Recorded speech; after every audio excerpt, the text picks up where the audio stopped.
evidence. The state's charging document, which I read from yesterday, that's called an information, is not evidence, and it's not to be considered by you as any proof of guilt. It is my responsibility to explain the law to you. It is your solemn responsibility to determine if the state has proven this accusation beyond a reasonable doubt against Mr. Radford in accordance with the law that I provide you. Thus, the province of the court and the province of the jury, or your job and my job, are very different in this regard and do not overlap. And this is one of our fundamental principles of our system of justice. So let me explain briefly how the trial will be conducted. At the beginning of the trial, the lawyers have an opportunity to make opening statements to you. Now, lawyers are not witnesses, so what they say is not testimony, but opening statements are intended to tell you what they think the facts of the case will be during the course of the trial. After opening statements, witnesses will be called, they'll be examined and cross-examined by the lawyers. Evidence will also be admitted during the course of the proceedings. After all evidence has been presented, I will read you the instructions on the law. You also will have your own set of written jury instructions, so it's not a civics test that you have to memorize. You'll have your own set of instructions to use during closing arguments and during your deliberations. The lawyers then have another opportunity to address you in closing arguments, and after that you'll retire to consider your verdict. You should not form any definite or fixed opinion on the merits of this case until you've heard all of the evidence, the arguments of the lawyers, and the instructions on the law that I give you. Until that time, you must not discuss this case among yourselves. Your verdict must be based solely on the evidence or lack of evidence in the law. You must decide this case without distraction and only on the evidence presented here in the courtroom. You cannot do any investigation of your own. This includes reading newspapers, watching TV, using a computer, cell phone, internet, any electronic device, or any other means at all to get information related to this case or the people and places involved in this case. You cannot visit places mentioned in the trial or use the internet to look at maps or pictures or to see any place discussed during the trial. If you do make these investigations, research, or inquiries of your own, I have no way to make sure the information that you obtain is proper and even accurate. And the parties likewise have no opportunity to evaluate what you're considering. So please do not communicate about this case with anyone, including close family or friends, even your fellow jurors. No communication includes no in-person, telephonic, electronic communication, texting, emailing, posting information on social media or a website or any other forms of communication. During the trial, as I explained yesterday, we will take recesses. You'll be permitted to separate and go about your personal affairs. It's important to remember all of these communication rules apply during all of those recesses. It's important that you keep those juror badges on during the course of your stay here at the courthouse. As you've seen, we share common entrances, lobbies, elevators with witnesses, lawyers, etc. So don't put yourself in the position that you overhear people who might be mentioning things about the trial. Of course, if anyone attempts to have a discussion about the trial in your presence, tell one of our bailiffs immediately. Your cell phones, computers, tablets, ringing, iWatches, all of that type of stuff should be turned off while you're here in the courtroom. Off means really off, not on vibrate, so when it goes off it still annoys the person sitting next to you. And again, the reason for this is that everyone can pay 100% attention without distraction in the jury book. I'll just remind you, in every criminal proceeding, a defendant has the absolute right to remain silent. At no time is it a duty of a defendant to prove his innocence. From the exercise of a defendant's right to remain silent, a jury may never draw any inference of guilt, and the fact that a defendant chose not to testify in his case cannot affect your verdict in any way whatsoever. The attorneys here are trained in the rules of evidence and trial procedures, so it's their duty and really obligation to make legal objections that they believe are proper. How that's going to work: when an objection is made, usually after a question is asked, I'll either sustain the objection, which means the witness will not be allowed to answer the question, or I'll overrule the objection, which means the witness will be allowed to answer the question.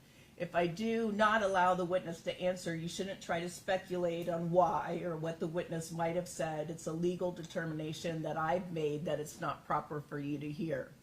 Likewise, don't hold it against the attorneys for making objections that they believe are legally proper. They're both doing what they believe is appropriate in the circumstances. Also, during the trial, it might be necessary to confer with them outside of your presence. You saw a little bit of that yesterday when they had come up here and approached the bench. We try to have conversations that you don't hear, but we are electronically enhanced, so if you are picking up our conversation, just let one of the bailiffs, there'll always be a bailiff sitting right there next to you, let them know so that we can adjust our volume here. I did tell you that you are able to take notes if you want to. For your convenience, I think by your chairs we have some sort of plastic container with a notebook and writing utensil of some sort. Do they have them? Yes. Yep. Yes, Okay. I see them looking around. All right. Right Good. So a couple of things about note taking. One, you're not required to take notes, so don't feel like you have to if you do not want to. Secondly, please don't become so consumed with taking notes that you forget to listen to the next question and answer that's coming along. Sometimes when we're furiously writing, we kind of tune out to what's happening, so please be on the lookout for that. Additionally, rest assured that they're for your use and your use alone. As you see, we have them labeled with your juror numbers. When you're not using them, the bailiffs keep them locked up.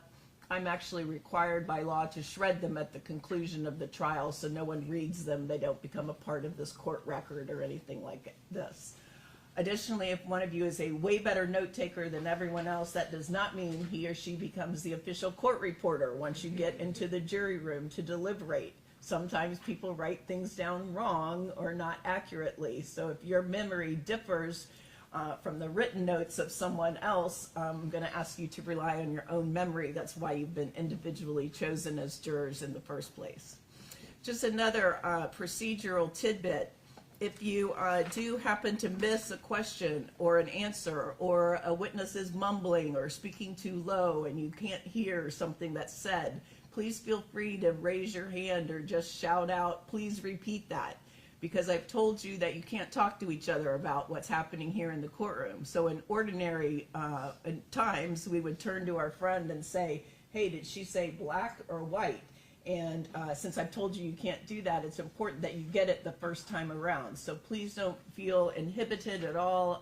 It happens all the time. We'd rather have you interrupt us and make sure that you get the question or the answer the first time around. So please don't feel bad about doing that at all. You're not interrupting or us at all.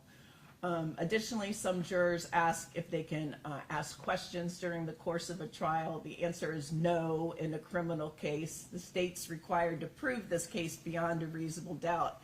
And having jurors ask questions is akin to helping them out in that regard. And so it's not really proper for jurors to ask questions during a criminal trial. Any logistical questions that you all have before we get started? All right. Is the state prepared to make an opening statement? Yes, Your Honor.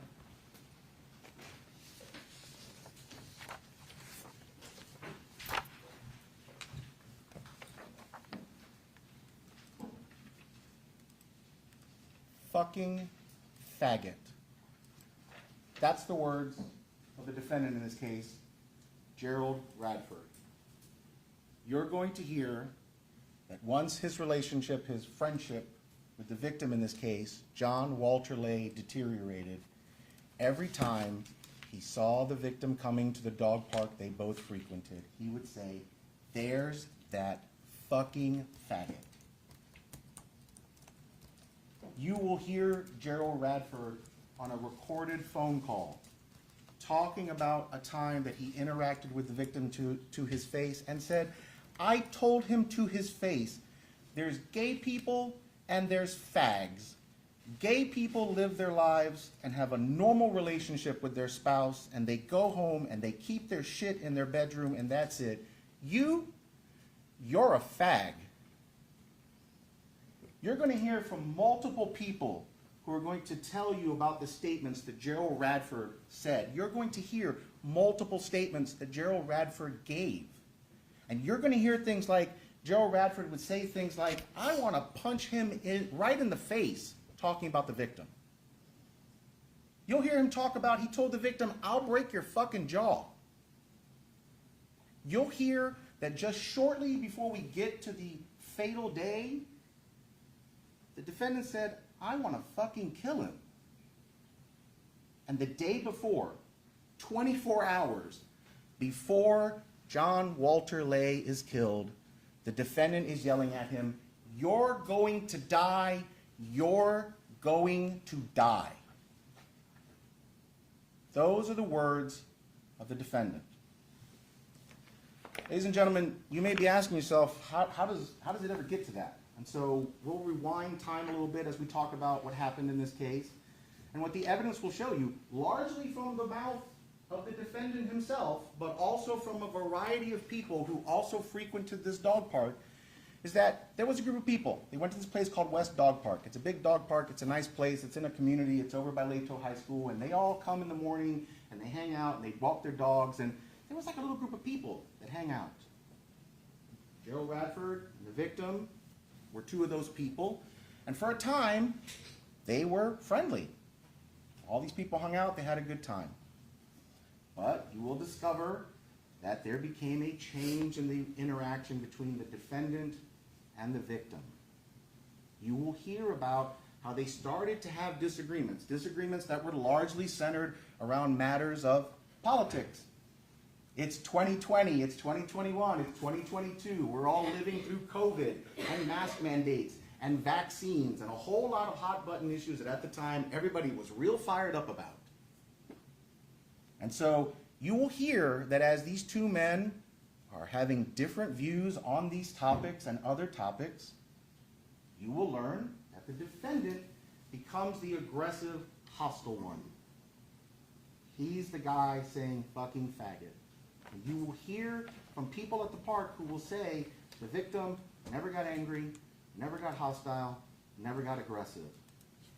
Eventually, he kind of hit the boiling point and he was like, we can't keep doing this. Like, I can't endure this forever. But Mr. Radford persisted. And you will hear from people who were there, who told Mr. Radford to his face, you can't talk to people like that. It's 2024. You can't run around calling people fucking faggots. And still, he persisted. He increased the aggression. He increased the hostility. You will hear how people saw him going up to the victim and blocking his path as if to provoke a fight. And you will hear how Mr. Radford was always very clever to say, but I'm not going to be the guy who starts the fight with the gay guy. So we're going to fast forward eventually to February 2nd, 2024. That's the day that this murder is alleged to have occurred. It's early in the morning, before 8 o'clock. Mr. Radford is going to tell you he gets up routinely, he takes his dog, he goes to the park, he walks around, and as it turns out, that same morning, as so often happens, Mr. Lay shows up with his dog, and he actually has another dog that he's dog sitting, and he comes to the park. Right off the bat, Mr. Radford is going to say, the victim was saying something to me, I don't even know what he said, and I started telling him, why don't you get out of here? I was here first, this is my park, you should go, nobody likes you. And of course, an argument starts. And that's where the heart of this case is going to come up. Because in this case, the defendant is going to claim self-defense. Gerald Radford shot and killed John Walter Lay. Mr. Lay was not armed with a knife or a baseball bat or a gun or anything remotely resembling a deadly weapon. And he shot him. And you're going to have to decide whether or not he did that legally. And at the end of the trial, the judge will explain to you what the self-defense laws are, and I expect you will hear something like, the defendant must have reasonably believed that he was either going to die or suffer great bodily harm. And there will be pictures, plenty of pictures of the defendant. He'll have a few cuts and scrapes on his face. No broken bones, no shattered teeth, no fractured nose, no broken arms. You'll have to decide whether or not he reasonably believed that he needed to shoot John Walter Lay to prevent death or great bodily harm. But I will submit to you that Mr. Radford's claim of self-defense will fail because it will be clear to you from all of the history, from both the words of the people who shared the dog park, but even from the defendant himself, that the person who was the aggressor, the person who most reasonably would have started the entire fight, was the defendant. And you will hear that if the defendant is the aggressor, if he's the guy committing a crime, then he would have had a duty to retreat. He can't pull a gun, he's got to try and get away. Because you can't start a fight and then be upset that you get your butt kicked in a fight and say, I'm going to shoot somebody. Now, the state of Florida's burden is going to be murder in the second degree. And there are a few elements. There are the things that sort of make up the concept of murder in the second degree. The first one is the victim must be dead. That's an easy one. I'm going to show you autopsy photos of John Walter Lay. I'm going to show you the spot in his chest where he has the gunshot wound that killed him. And I'm going to show you an array of injuries that he suffered to his head and body in the course of the fight. We'll have a doctor come tell you about the autopsy. He's dead. It's even so much an easy thing to do, the defense has actually stipulated, you will see the stipulation that John Walter Lay is dead. That one's easy. The defendant caused the death. That's the second element. Well, the defendant is telling you that he caused the death. That's what self-defense is. I did it, but ... I was allowed to. And so I submit to you that when you decide the defendant did not act in self-defense, you will ultimately conclude that the defendant caused the death because that's the only obvious answer. And so what will be left is what is in the heart and the mind of Gerald Radford at the time of the killing. You will hear this phrase about an act imminently dangerous, evidencing a depraved mind. That's a long sentence of words that you'll get. And there will be a definition, and what you will hear are the words ill will, hatred, spite, or an evil intent.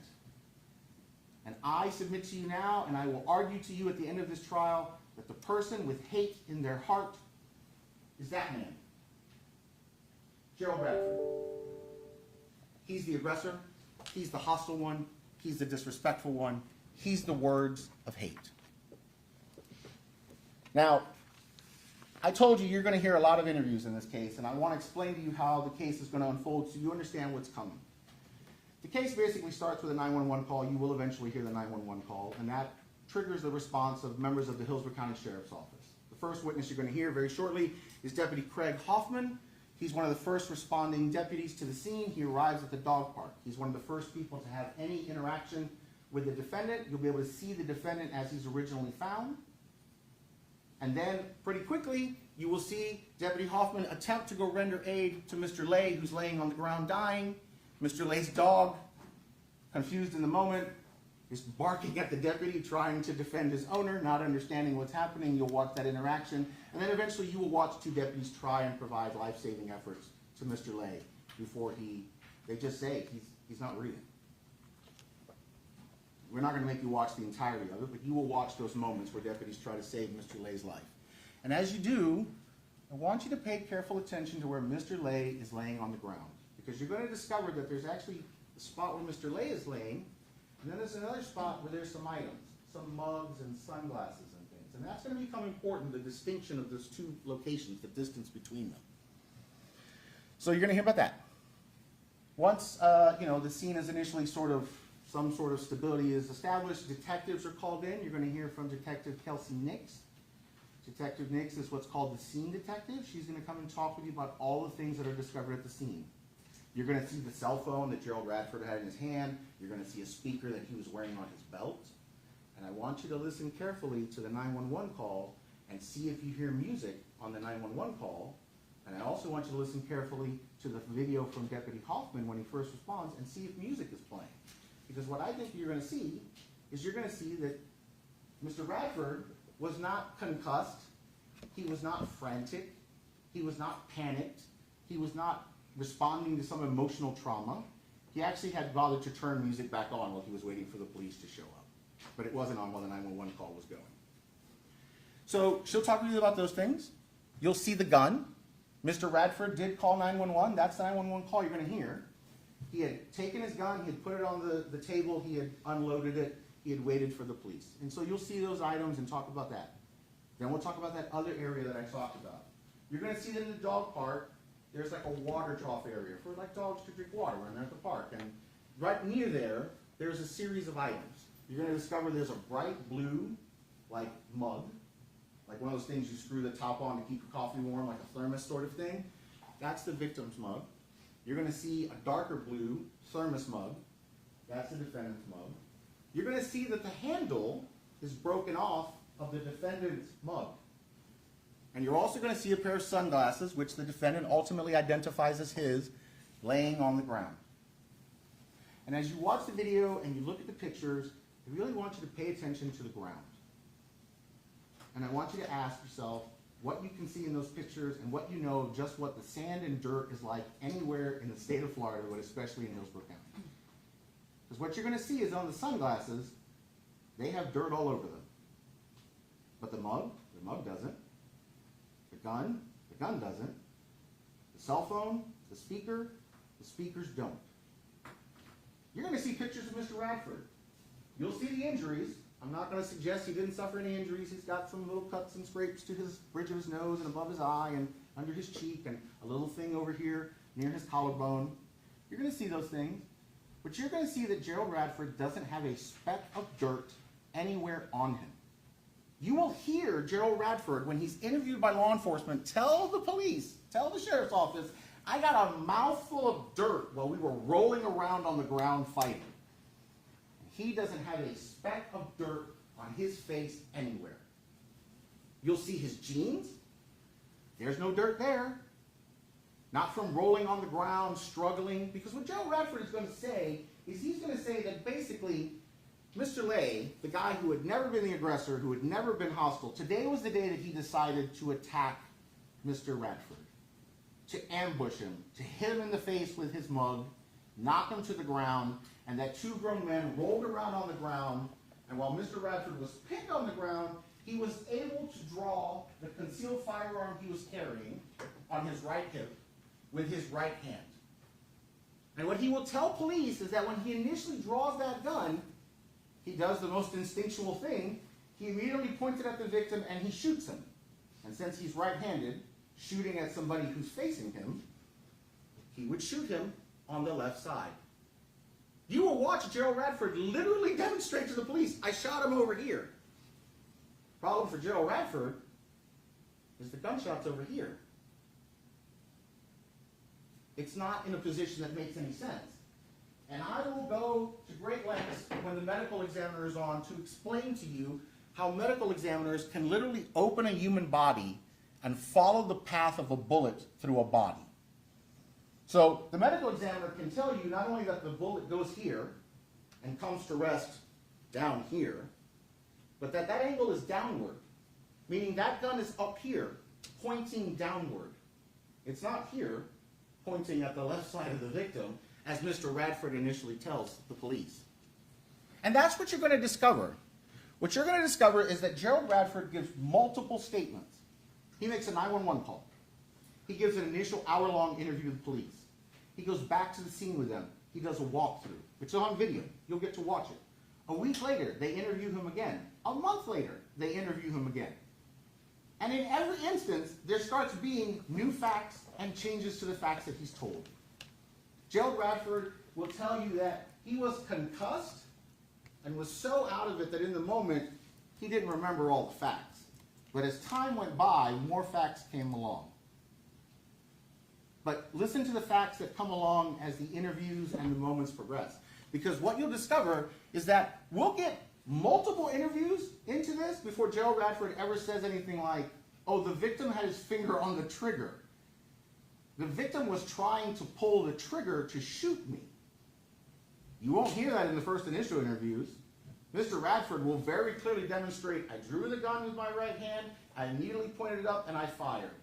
And somehow later, that will transform into the victim got his hands on the gun, both hands on the gun, and we were fighting over the gun, and now he's got his finger on the trigger, and he's trying to turn the gun towards me, and I somehow magically can disengage the safety and shoot him before he can do anything. So you will have to pay careful attention to what is said and when it is said, and how the details change as the case progresses. But there are also going to be some things that are just glaringly obvious to you. In the first interview with Mr. Radford, sitting down with detectives, the longest interview he gives, he says the following: I never did anything to him. I never insulted him. I talked to him and treated him with respect just like everybody else. That's the same Gerald Radford who will admit he called the victim a fucking faggot to his face. I swear to God, I never did a damn thing to that guy, and I don't know why he started on me. Well, you will discover that not so long ago, in a separate proceeding, Mr. Radford gave some testimony. And finally, about 2 months ago, Gerald Radford told us what this fight was really all about. You see, Gerald Radford and John Walter Lay were friends. Mr. Lay is a gay man. One day, Mr. Lay made the mistake of asking the defendant out for a beer on a date. And you will hear Mr. Radford say that. In fact, when we read the transcript, you will hear Mr. Radford first say, well, I was told I wasn't supposed to volunteer information. And I say, no, please, tell us whatever. And he admits that that's what the real dispute was. It wasn't about politics. It wasn't about COVID, mask mandates, vaccines. I'm sure those things happen too. But you will hear Gerald Radford tell you that what really dissolved their friendship, what really set us down the path of fucking faggot, I'll break your jaw, I want to kill him, you're going to die, is that a gay man asked him out. Gerald Radford also said, no, I don't think I ever threatened him.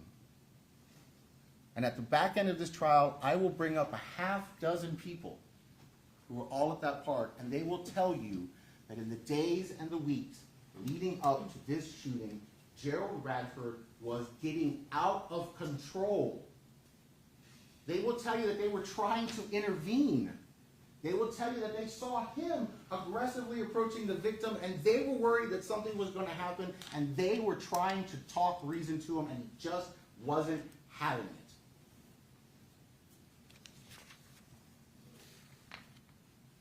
Ultimately, as I said, you will have to make a decision about whether or not the defendant acted in self-defense. And I submit to you that, ladies and gentlemen, self-defense is rooted in fear.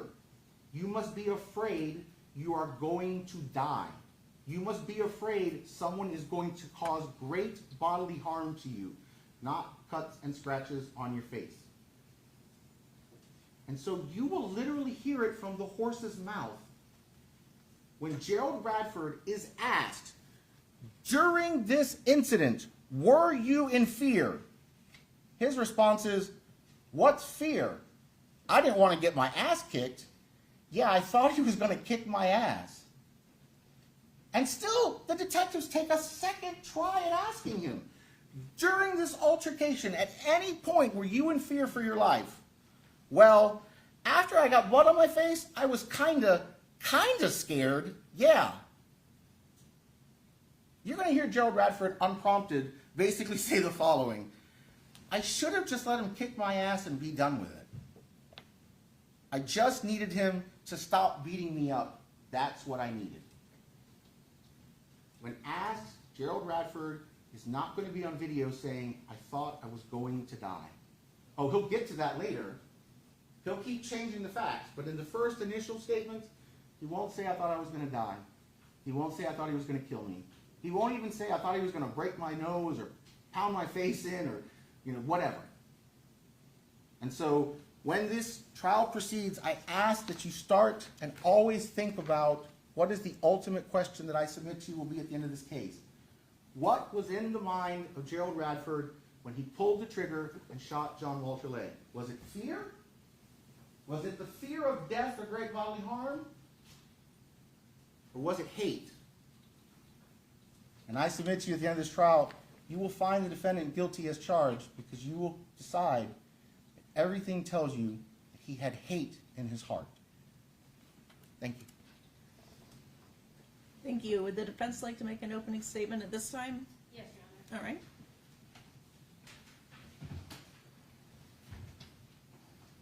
May it please the court, morning court staff, counsel. Good morning, ladies and gentlemen.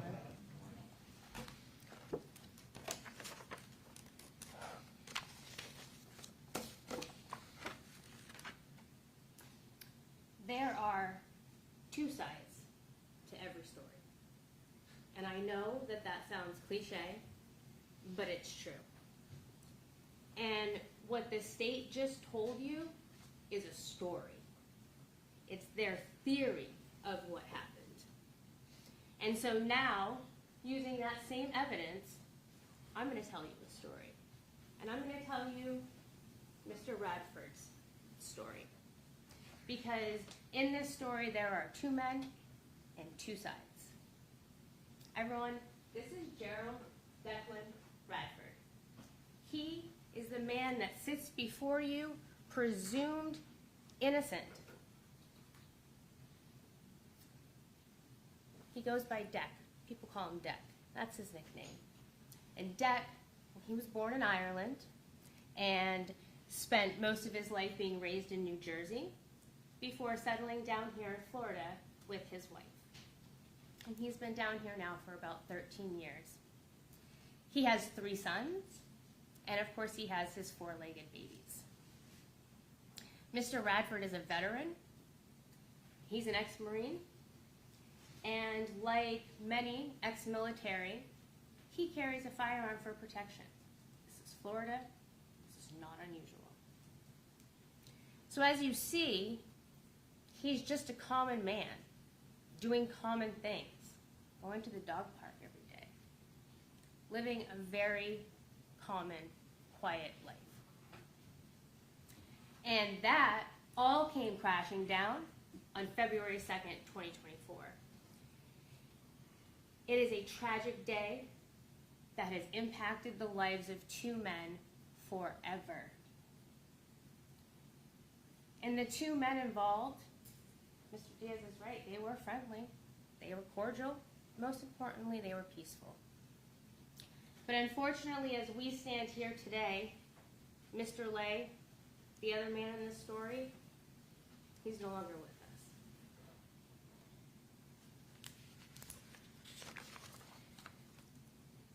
But as you know, this story starts way before February 2nd, 2024. Both Deck, as he goes by, and Walt, Mr. Lay goes by Walt, were longtime regulars at this West Tampa dog park, nearly daily, same time in the morning. And there was a group of people there that were all friendly and got along and talked. And they became known as the morning crew. But you'll hear that around the time when COVID was becoming our life, that a rift began between Deck and Walt. And I'm sure you can remember in your memories very keenly what life became like during COVID and how polarizing it became. COVID was politicized. And many people, maybe even your loved ones and friends, you didn't see eye to eye on. And that's where this started. Okay? It's not about a date. It's about varying a misalignment of ideology. And unfortunately, the people at the dog park, the morning crew, they, just like the rest of society, kind of fell victim to this cleavage of ideology, and they began to splinter. And as they did so, the group kind of split down ideological lines, quote unquote, liberals and conservatives, right? And they would no longer sit together, stand together and talk, commingle. That had kind of ended. Now, my client, Deck, not shy about his views. Not going to pretend that he is. And some people may call these views harsh or extreme. Maybe you don't share them, maybe I don't share them, but they're not uncommon views. And when he expresses these views, yeah, he uses horrible language. Horrible. Vulgar language. Language that you and I probably today would not use. But Deck, he's from another time. Jersey, he's a Yankee. He's from a different place. Okay, he grew up in the 60s and 70s. And that's a time when using a word like faggot was commonplace. It was like calling somebody ugly. It was just an insult. When I was a kid, and I'm dating myself now, but we tossed around the word gay a lot. And that had no implication of homosexuality. It was just a word. These are words, just insults. It is not, and I implore you, indicative of a person who hates an entire subsection of our culture, let alone drive you to murder. And we concede that the state's going to parade many people before you. And it's going to be ad nauseum. You're going to hear the same thing over and over again. He uses this language. We know he does that. His views are harsh. We know that. He's aggressive. He's in your face. We know that. Well, Deck himself will tell you, I'm an asshole. I can be an asshole. So from the time of COVID on, this animosity begins to grow because Walt and Deck definitely do not see eye to eye. And Walt does not like the use of the slurs. But what you won't hear is at any point it becoming physical. Over those years, despite what was said, the horrible things that might have been said, it was never physical. So despite the bickering, and you can't tell me there wasn't bickering back and forth, despite that, Walt and Deck never got physical. Well, obviously that changed. That changed on February 2nd. And what started as a normal morning for these two men, taking their dogs to the dog park like they do every day for years, would turn deadly. And that morning, at that time, there was only two people in that park. Deck and Walt. So there are no eyewitnesses. And there's no surveillance, and that's large in part due to a failure in the police investigation. So there's nobody that can tell us what happened that day except for Mr. Radford. So you are going to be forced to either rely on the state's version of events or the events as they occurred by somebody who was actually there.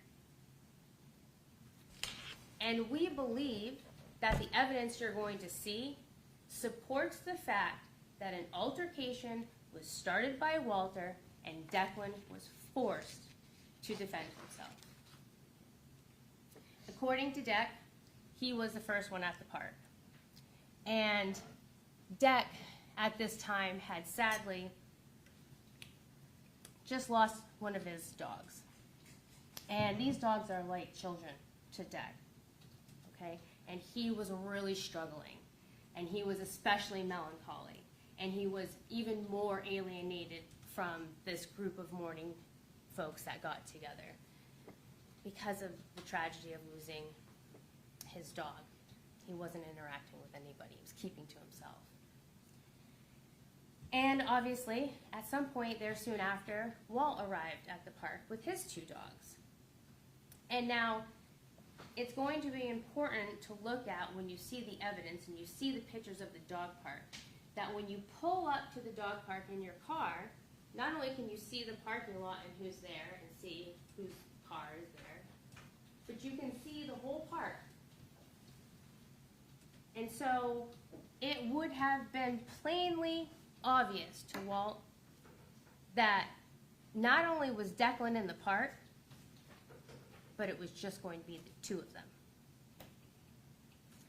Now, unfortunately, Walt's not here to tell us what caused the next decisions that he made or what he was doing.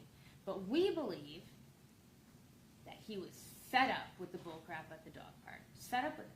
Tired of the arguing. Tired of it. And when he sees Deck there, he makes a beeline for him. And Deck is over by those washing tubs that Mr. Diaz talked about. And in coming at him, Walt could have made the decision to walk around this platform and go to the other side. But instead, he walks around to the same side that Declan's on. And as he does this, he says to him, "Why do you come here? We fucking hate you here." Deck says some time passes, and before he knows it, whack, he's hit in the face with some object. And Deck was knocked to the ground, and the next thing you know, Walter is over the top of him. And he is using part of his body to pin down Declan's left leg. Well, we surmise that it was in that fall, in that initial scuffle, that Declan, when falling to the ground, dropped and broke his mug. So once they're down on the ground, Walt began to, what Dex referred to as hammer fist him. So hit it, striking him like this. Now remember, he's over the top of him. He's not punching him directly. He's beating down on him like this, over and over and over again. And this is consistent, by the way, with the evidence you're going to see, including bruising to the outer part of Walt's hands and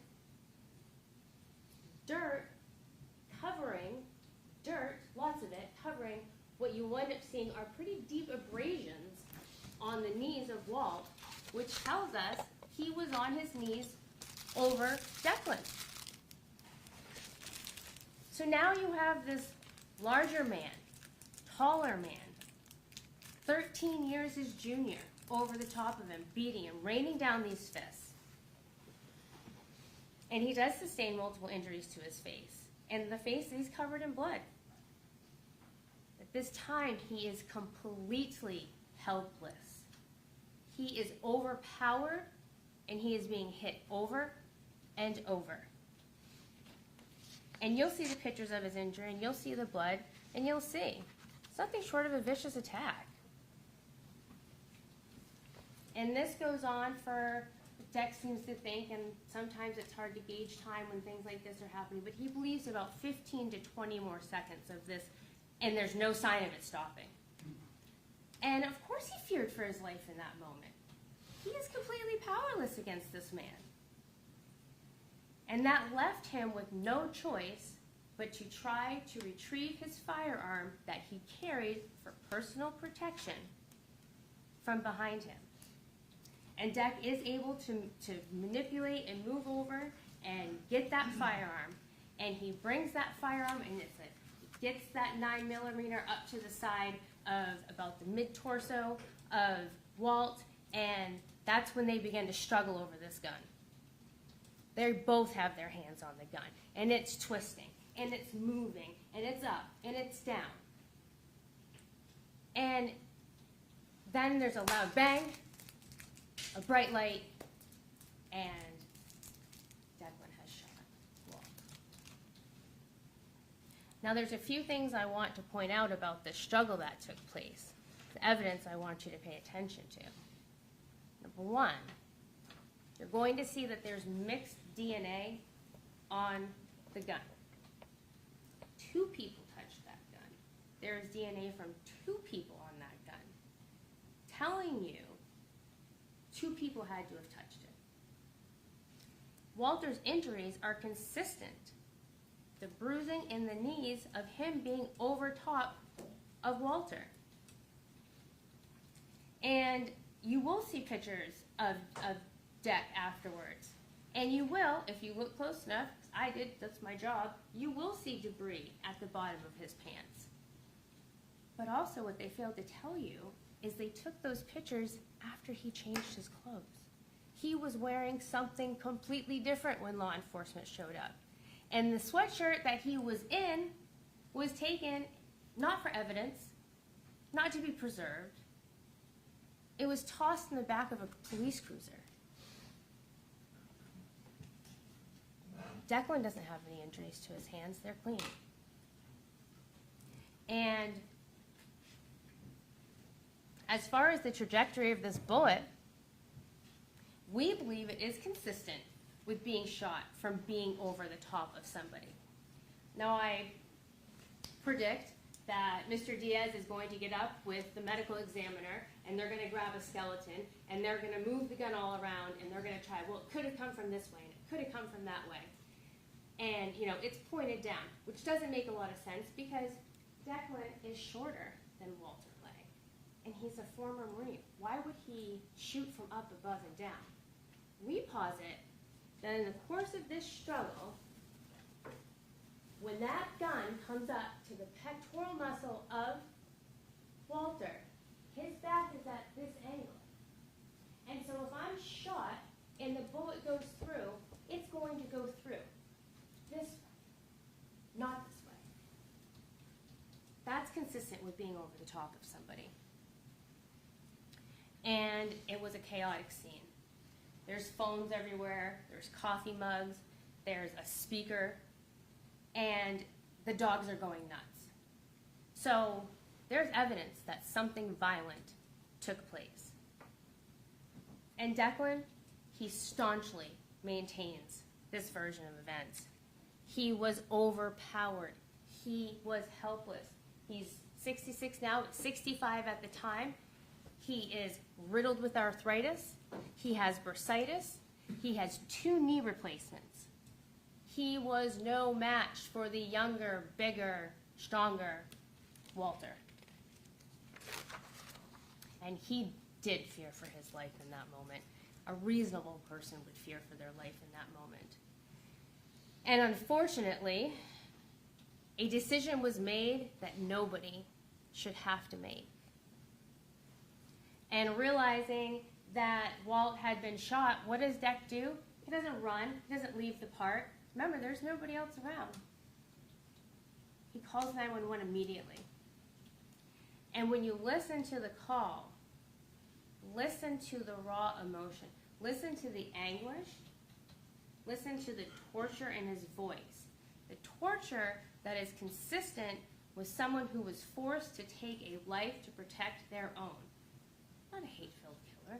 Not somebody who just walked in to the park and picked a fight and shot somebody. You wouldn't have that much of a visceral reaction to it. And when law enforcement arrives, they find Deck peaceful, hands up. He had made sure the gun was secure, set it far away, and just stood and waited for police. And at this time, this poor man is in complete and utter shock. He couldn't even remember his name when asked by police. He stumbled over it. They had to take his license out of his wallet.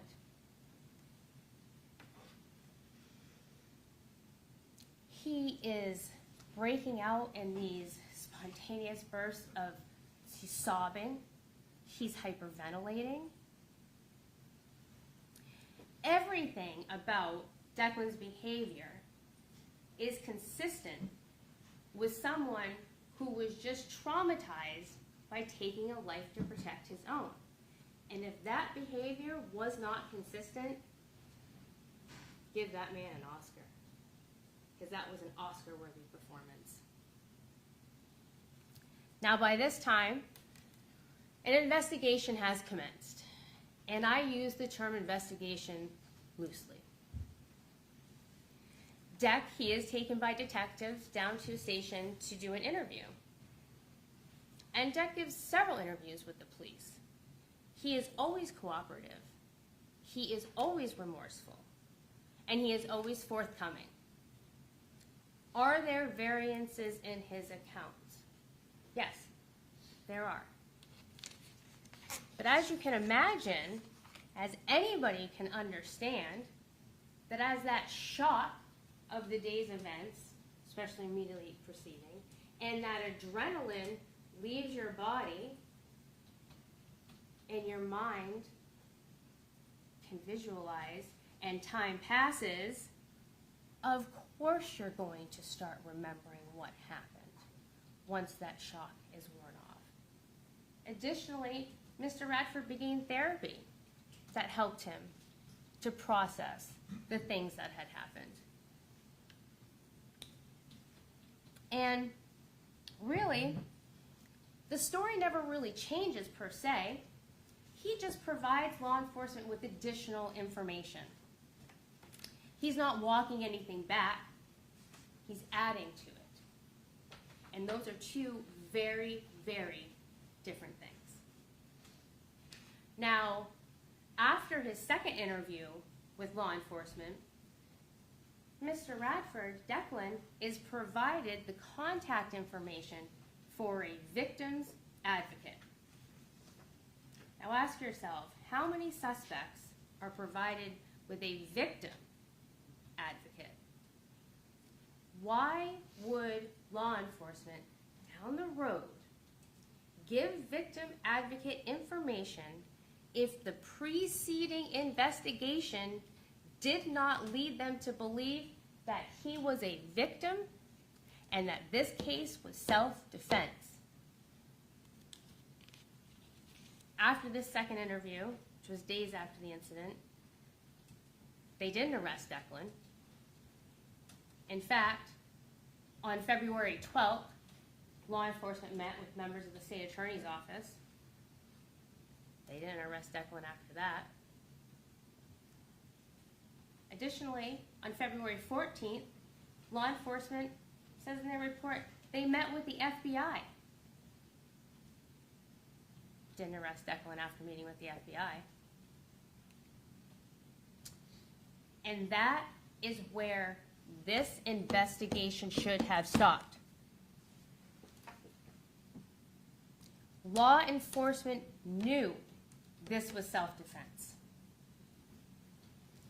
But law enforcement, they're spurred on, compelled by a barrage of angry emails from the witnesses that the state is going to put up there, and by political motivations, not new evidence. The evidence in the story remained the same. The only thing that changed from the beginning of February to March 8th, 40 days later, when they arrested Declan, was the public interest in this case, not evidence.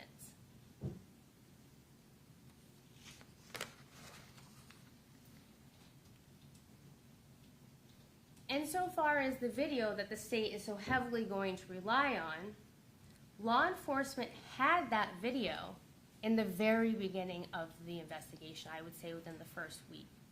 This video that allegedly Walt's life, he had said Deck had threatened his life. Law enforcement had that video. And even that video was not significant enough to change their minds and make them arrest Declan. And I want to talk about this video because the state's going to rely on it so much. If Walt's life had been threatened, would he have gone back to the dog park at the same time as Declan, and he knows Declan will be there, and furthermore go in knowing you're alone in there with him? Wouldn't he call law enforcement? He doesn't. In fact, 2 years leading up to this incident, Walt never contacts law enforcement about anything that happened at the dog park. But instead, Walt decides the very next day that he's going to go back to the dog park at the same time that Declan has been going to that park much longer than him, almost 10 years. So you can't tell me that there was an antagonism going back and forth. And I don't truly believe that the threat was real. And I certainly don't believe that Walt felt truly threatened. In fact, we know that Walt wasn't threatened by Deck because he says in his own words, in text messages, I'm going to quote Walter, he, meaning Declan, doesn't really intimidate me. Quote, he, meaning Declan, is weak and feeble. Quote, if he, meaning Declan, blocks my path again, I'm going to try and tackle him. And isn't it interesting that that is exactly what happened? But regardless of why Walt decided to go to the park that day, despite his life being threatened and him being in such odds and fear of Declan, he goes back. We may never know the reasons. But what we need to focus on is the tragic loss of life. That's what we're here to talk about. And I want you to ask yourself, if an innocent man who was forced to defend himself is being railroaded by the state attorney's office and by law enforcement who folded to public pressure to charge Declan and make this a hate crime. And whew, tell you, that is some leap that the state is asking you to make.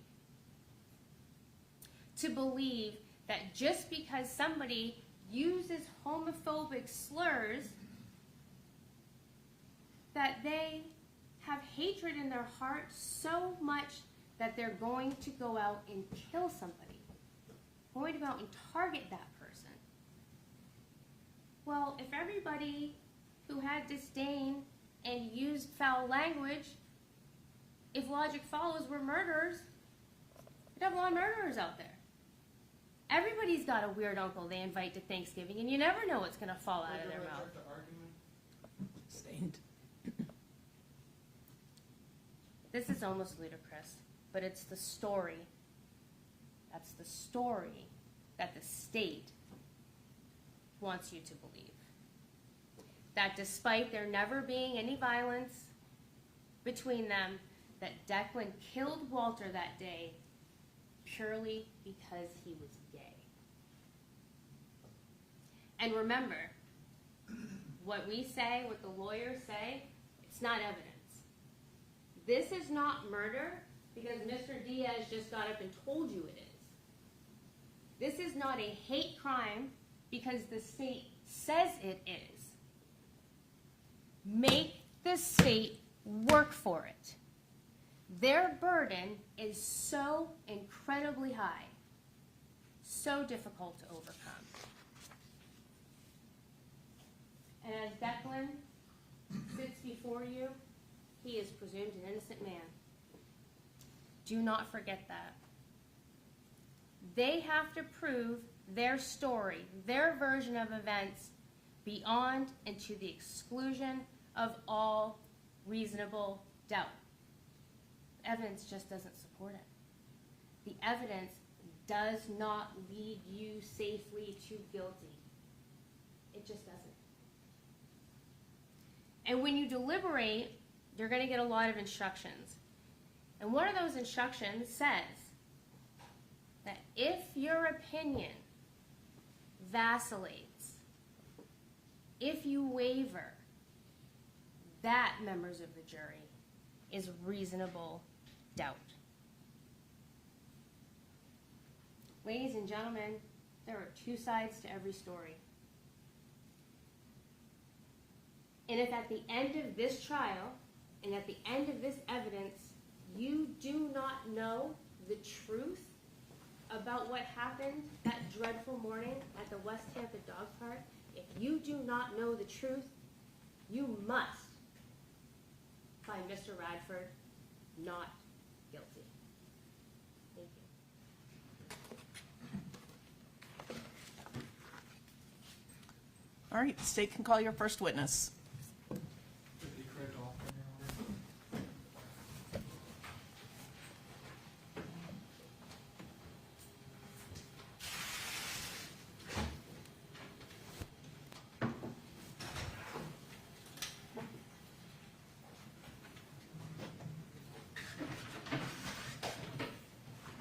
Your Honor, defense will invoke the rules of questioning. All right. Raise your right hand, please. Do you solemnly swear or affirm that the testimony that you're about to give in this cause will be the truth, the whole truth, and nothing but the truth? I do. Thank you, sir. Step this way.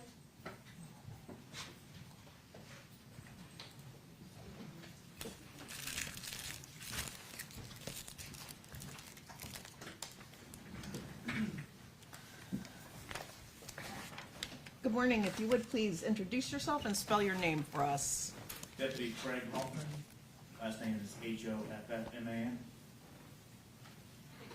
Thank you, Your Honor. Good morning, Deputy Hoffman. Where are you employed? Hillsborough County Sheriff's Office, Now, how long have you been employed with Hillsborough County Sheriff's Office? 16 years. Okay. And what is your current position at Hillsborough County Sheriff's I'm on a Office? behavioral health squad. I deal with homeless issues. Now, was that the same position you had on February 2nd, 2024? Yes, Okay. Now, were you called to a scene on February 2nd, 2024? I wasn't called, but I self-dispatched myself. Call came out on the radio, Okay. so I went through. I wasn't too far. Where were you called to? Occident Road to the dog park. Is that in Hillsborough County? It is. Okay. So, what did you do when you arrived on scene? I saw the defendant with his hands up. Me and Deputy Lowe went and secured him, put him in handcuffs. Now, this defendant, did you find out who this man was? Were you able to identify him? Yes, And what was his name? Gerald Radford. Is this man in the room with us today? Yes, sir. Can you point to him and identify an article of clothing? The gentleman in the blue jacket. Your Honor, may the record reflect that the witness has identified the defendant? Yes. So, why'd you place Mr. Radford in handcuffs? Well, it was a shooting call. It was him and the decedent in the park. He had his hands up. So, and I believe there's some description on the radio, not 100% on that, but I was under the belief that he needed to be secured because a shooting just occurred. So we put him in handcuffs. So, after you secured him, what did you do? I then I left him with Deputy Lowe, and I went to do CPR on the decedent. Now, when you attempted to render aid, what happened? There's dogs in the park, and I believe it was the decedent's dogs. He was barking at me, kind of aggressive, and I finally got over and I started packing the wound. Now, were you wearing body-worn camera footage that day? I was. Your Honor, state request to publish State Exhibit 1. All right. That is the wrong one.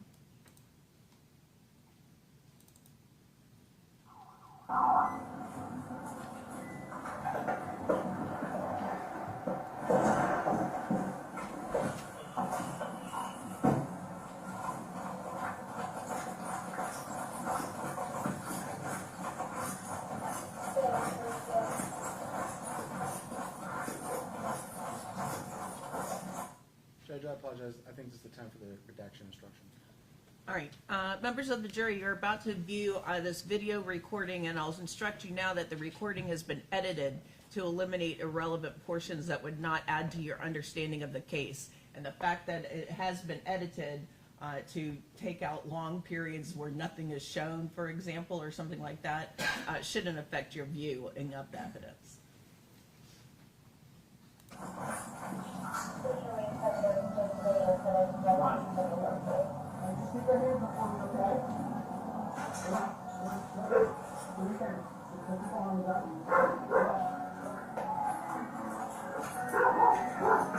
Now, did you hear music in the background when you were placing him in cuffs? I don't recall that. Just for our safety, sir. What's got that on the table?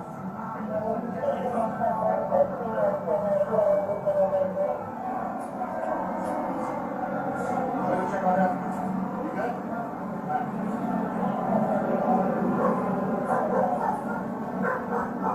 Okay, it's okay.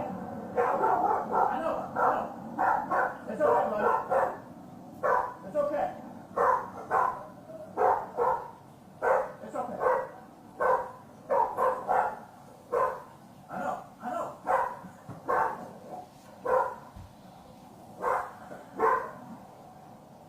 It's okay. It's okay, bud.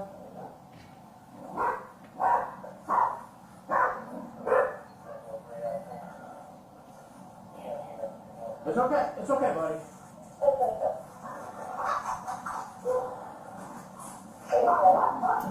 Scare that dog somehow.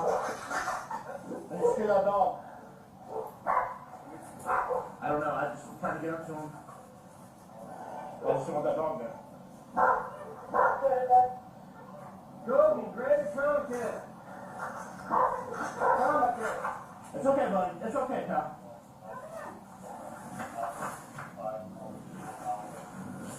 You're 80, Cody.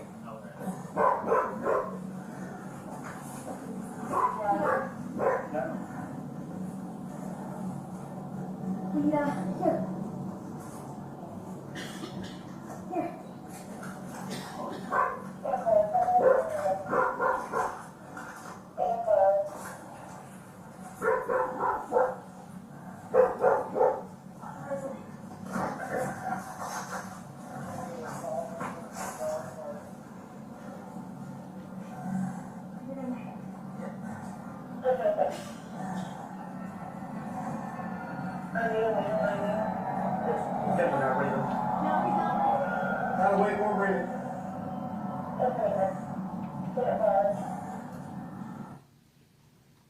Now, I believe you stated this, but when you were attempting to render aid, what did you notice about the victim? Color of the skin, his chest wasn't moving, and he didn't have a pulse. Now, what did you do after you were attempting to render aid to the victim? After I rendered aid, then I just sat with Deputy Lowe as well. Mr. Radford was detained. A moment to confer, Your Honor.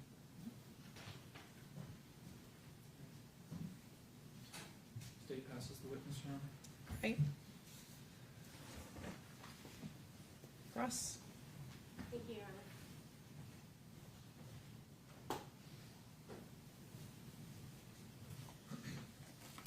Morning, Deputy Hoffman, correct? Yes, ma'am.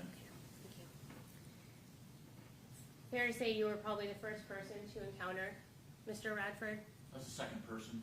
Okay, Deputy Lowe was ahead of me, okay, but you all kind of arrived at the same time. pretty much. And isn't it true that at some point during your interaction with my client, he told you, hey, there's a sign, I think there might be security video? Objection, hearsay, Your Honor. I don't, Overruled. I don't recall. Isn't it true, Deputy Hoffman, that when you first encountered my client, he was in shock Yes. and he seemed confused? Yes. And he was exhibiting real emotions. You saw him crying Yes. and hyperventilating. Yes. But throughout this whole time, he remained cooperative, didn't he? Yes. And he stayed in the park after this happened, correct? He did. And he called 911. To my knowledge, he did, yeah. And you saw noticeable injuries to his face. Yes. And was there a lot of blood? I don't recall. I think there was a little bit of blood on his face. I'm not exactly, I forget how much it was. At this time, defense would like to introduce and publish what's already been stipulated to as defenses one. All right. No objection.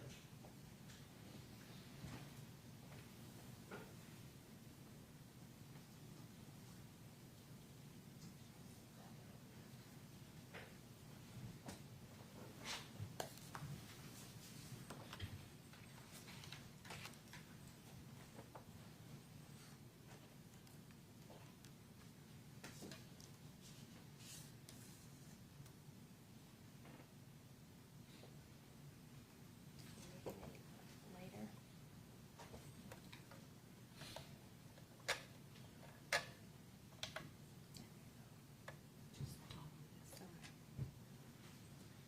Do you recognize this, deputy? I do. And is that the face of my client as you met him in the park that morning? Yes, And are these the clothes that he was wearing? I believe so. And is that blood down the front of his shirt? I see it on, yeah, there's some blood on the lettering there.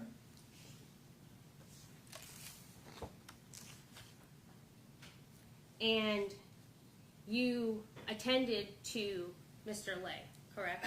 Yeah, I called EMS. Okay. One. And at that time that Mr. Lay was still on the ground, were you able to notice anything about his condition? Say it one more time, please. Were you able to notice anything about the condition of his body? Did you notice the dirt that was on his legs? I know he was dirty, I don't remember where the dirt was. At this time, we would like to introduce and publish what's been stipulated as defenses number 2. All right.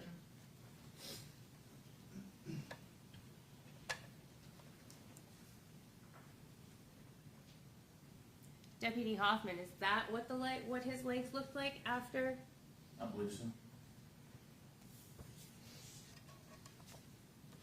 And you mentioned that you had to put handcuffs on Mr. Radford. Correct. Sir, did you do that because you were scared? I mean, I had some fear, shooting just occurred, so. But, but you weren't afraid in that moment of Mr. Radford. It's protocol, right? I wasn't, but yeah, a shooting just occurred, so I don't know what his mindset is. So would you say that it's a matter of, agree that it's a matter of protocol, and it wasn't because in that moment he was acting violent? No, he was not. It's protocol. And he was definitely not being arrested and taken into custody. He was being detained as far as I understood at that time. A moment to confer, please, Your Honor. Yes, ma'am.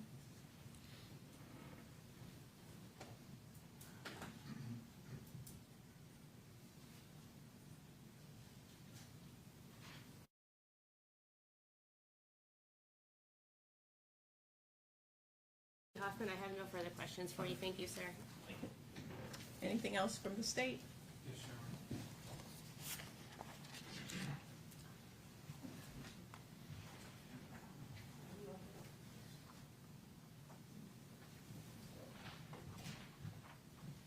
Now, I'm going to redirect you to what has been marked as Defense Exhibit 1. Now, let's see. Now, the blood that is on his shirt, does that correlate with what the blood has been dripping off his nose when you observed him on scene? I would assume so. A moment to confer, Your Honor. No further questions from the state, Your Honor. All right. You can step down, sir. Thank you. Is he released from his subpoena? Yes, sir. Yes, Judge. All right. Call your next witness. State will call Detective Nix, Your Honor.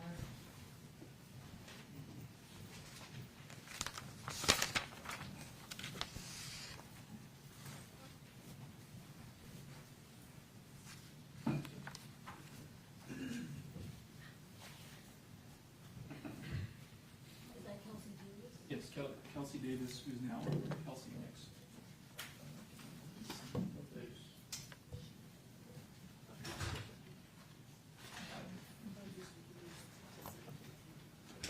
Raise your right hand, please.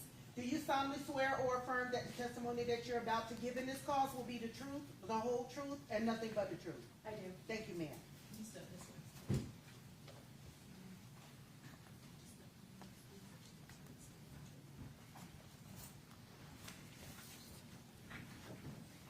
Good morning. Good morning, Your Honor. If you would please introduce yourself and spell your name for us. My name is Detective Kelsey Nix, N-I-C-K-S. At the time of the investigation, it was Davis. Thank you. Detective Nix, you answered my first question right off the bat, so I do appreciate that. Good morning. Where are you employed, Detective Nix? I'm employed with the Hillsborough County Sheriff's Office, Okay, how long have you been employed there? approximately 9 years now. Okay, and where are you currently assigned? I'm assigned to the homicide section. Now, was that the same position you had on February 2nd, 2024? Yes, it was. Okay. Now, were you called to a scene that day? I was.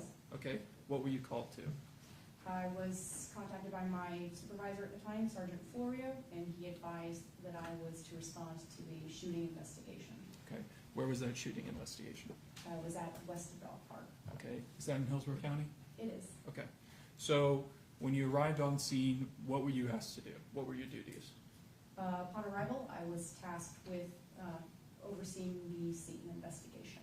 Okay, now, tasked with overseeing the scene investigation, what do you do in that task? Typically, it's to document any evidence that may or may not be present at scene, and to kind of oversee photographs that are taken, look for any evidence that may or may not contribute to the investigation. Okay, so what'd you start with first? So typically, I arrived on scene, and first thing that I usually do is attend a briefing with other members of the homicide section. Okay, and what'd you do from there? From there, I spoke with Sergeant Florio as well as Deputy Barrios, who briefed me regarding the incident. Okay, and then after that, what happened? After that, a scene walkthrough was eventually conducted, and then I, along with CSI Mullaney, conducted the photographs of the incident scene and began to examine items of evidence. Now, when you say that you observed the scene with crime scene investigator Winnie, so that means you took photos, looked at evidence that you observed on scene, and processed the scene with crime scene investigator Winnie, is that correct?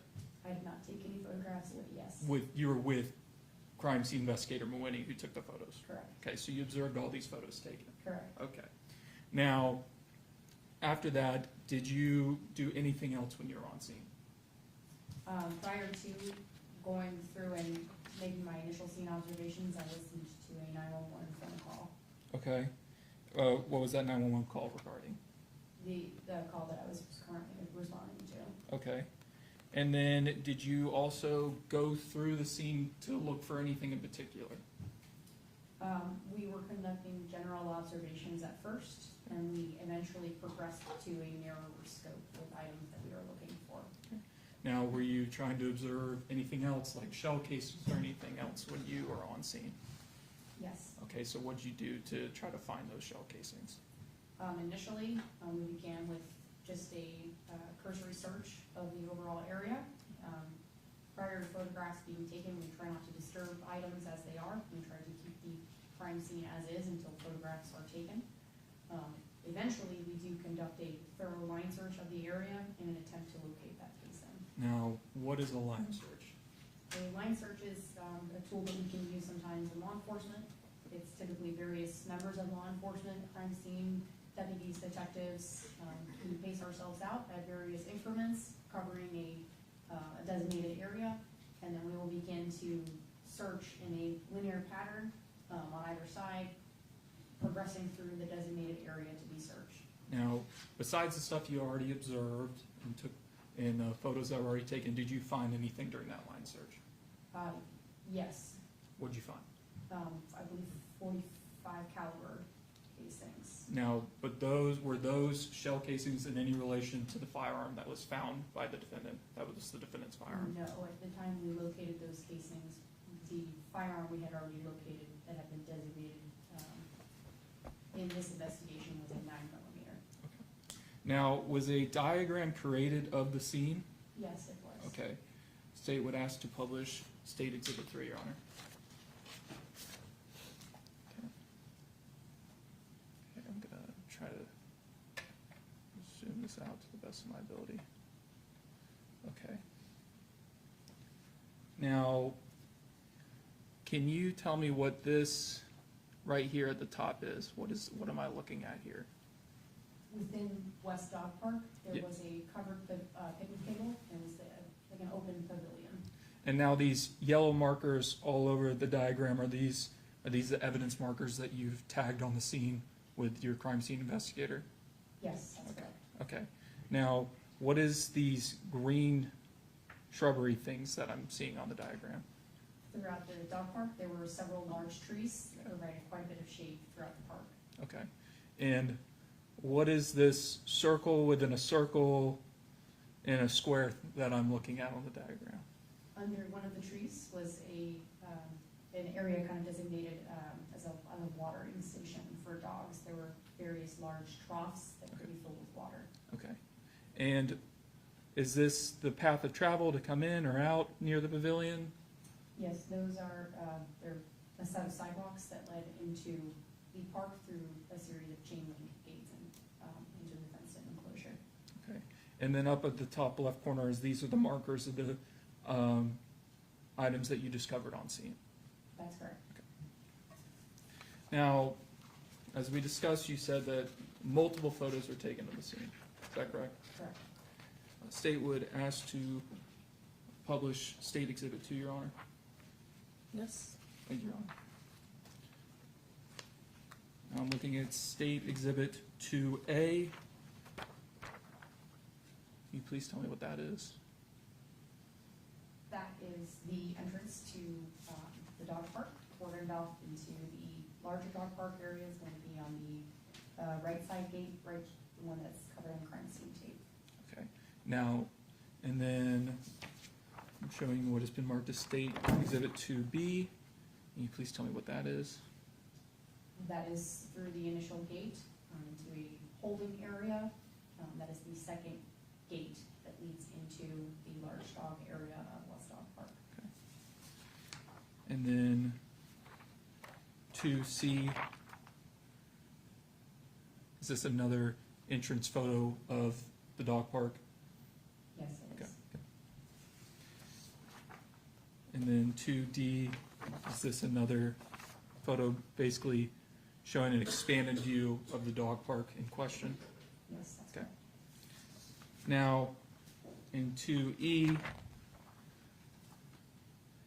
is this the watering hole? I'm going to describe it as a watering hole or watering area for the animals that we just discussed in the diagram. Yes, it is. Okay. Now what's been marked as 2F, is this the pavilion that we discussed that you said was on the diagram? Yes, Okay, so this is one of the walkways to enter to go to that pavilion. correct. In 2G, is this just another photo regarding that pavilion that we discussed? Yes, it is. Now, in 2I, were there items, some of these items that you discovered on scene in this photo? Yes. What were some of those items that you discovered? That orange item, kind of in the lower center portion of the photograph, was an orange Bose speaker, and that cell phone more to the right in the center of the photograph on the sidewalk was a cell phone. Did you discover whose items those were? I did not. Okay, but they were, later on, law enforcement discovered whose items those were, Yes, and whose items were they? the defendants. And now 2I, is this the inside of the pavilion? Yes, it is. Now, what is inside of the pavilion, a pavilion that's been marked off in this photo? On the picnic table, on the lower right side of the photograph, we located what appeared to be a multicolored beanie hat, as well as a firearm and a casing, or sorry, a magazine for that firearm. Now in 2L, is this, with the crime scene taken, is this where you discovered where the shooting occurred? From what was indicated, yes.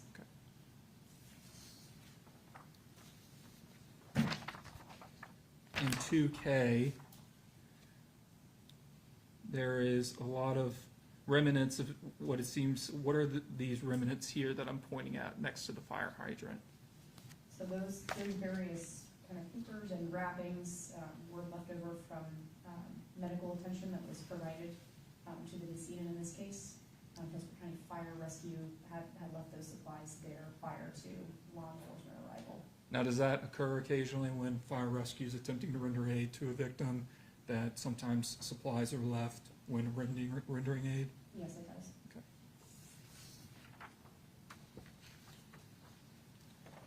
And 2L, is this, now are these items over here that you soon discover other items of evidence that you found? Yes, they are. What items were those? I believe that they were two like thermos-style cups. In 2M, were these the thermos-style cups that you just discussed? Yes, Now, was there another pair of sunglasses you also found on scene? yes. And were those pair of sunglasses the defendant's? He identified them as his, yes.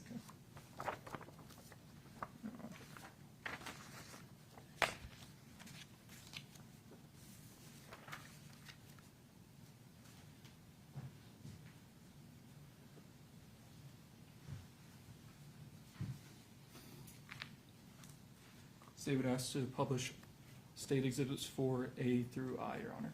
Right. Thank you, Your Honor. And I know we discussed this, but we're going to go into more detail. These photos regarding 4A, as we discussed before, these are with markers now. Are these the markers you left for the items you discussed previously?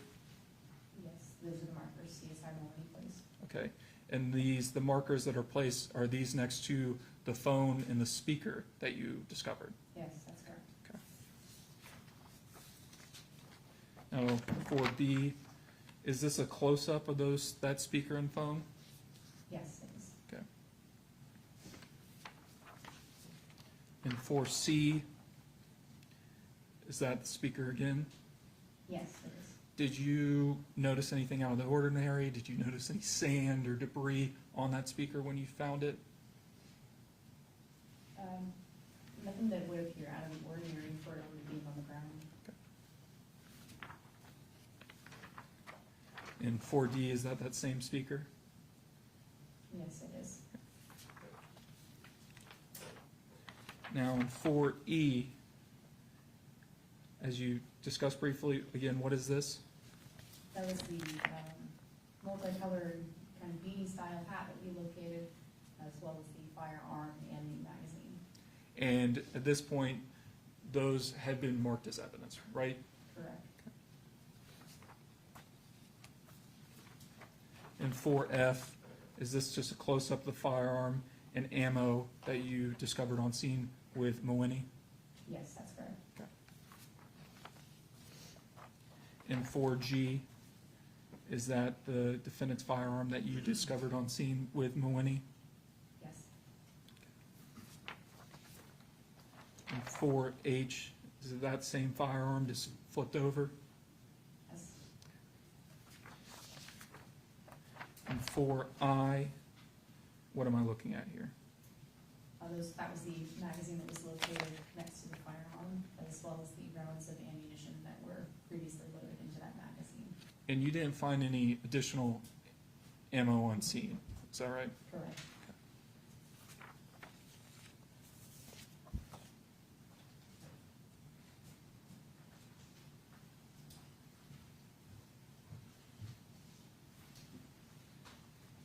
The state would ask to publish 7A through M, Your Honor. Thank you, Your Honor. Now, in State Exhibit 7A, now you started to mark the scene, as we discussed before, and some of the items you began to mark, were these the thermoses and sunglasses that you discovered on scene with Moini? Yes. Okay.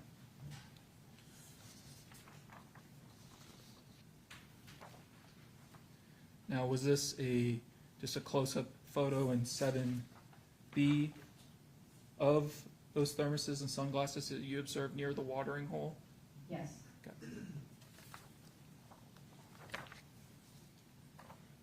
Now, in 7C, you observe these, you've marked the thermos, 2 thermoses. Now, what was marked in marked in evidence tag 6 here?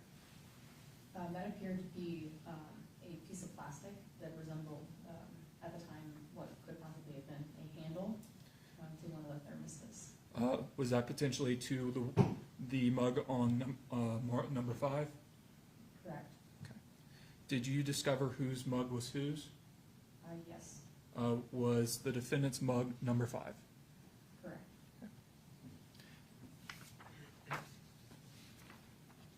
And 7D, is that just another close-up with the handle and the mug of the defendant's mug? Yes, And 7E, is that another close-up with an evidence tag next to that mug? yes. And 7F, what am I observing here? That was the area of the mug that appeared to have something broken off of it, which drew our attention to that handle.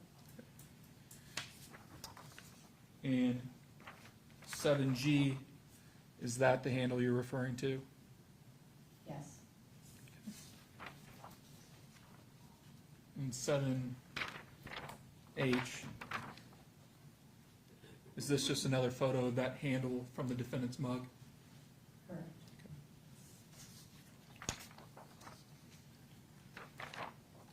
Now in 7I, what'd you know, whose mug was this? Or did you discover whose mug was this? I did not. Okay. Did law enforcement discover whose mug this was? I believe so. And whose mug was this? The victim.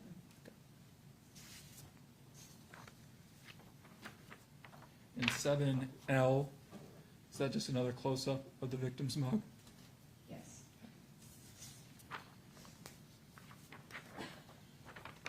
Now, 7K, what am I looking at here? Those were a pair of sunglasses located at the incident scene. And you stated those were the defendant's sunglasses? Correct. Okay. And in 7L, is this another close-up of those sunglasses? Yes. Now, when you had an opportunity to look at these sunglasses with Melanie, did you notice anything out of the ordinary regarding these sunglasses? And I mean out of the ordinary, do you see anything broken, fractured, cracked regarding these sunglasses? No, the sunglasses appear to be pretty intact when we located them. Just a little dirt on them. Correct. Okay. And I'm showing you 7M. Is this just another close-up of those sunglasses? Yes. Now, after you and Moeni processed the scene and processed for shell casings, anything else you did on the scene that day? Not after the line search. Okay. Mug to confer, Your Honor? Yes. Thank you, Your Honor.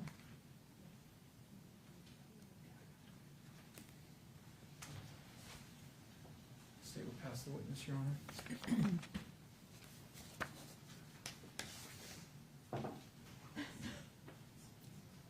Cross.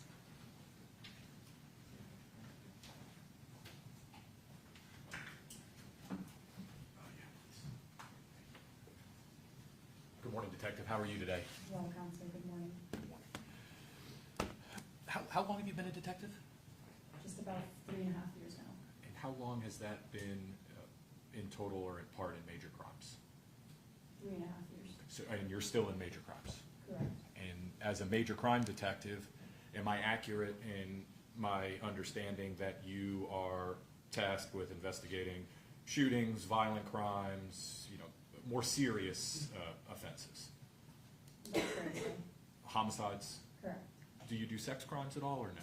I previously worked in the special victims section, yes.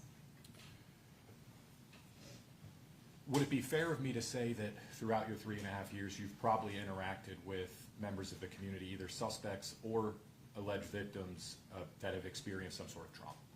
Yes. Would it also be fair of me to say that in those interactions, there's no consistent way that anybody responds to trauma? That's true, Everybody reacts differently.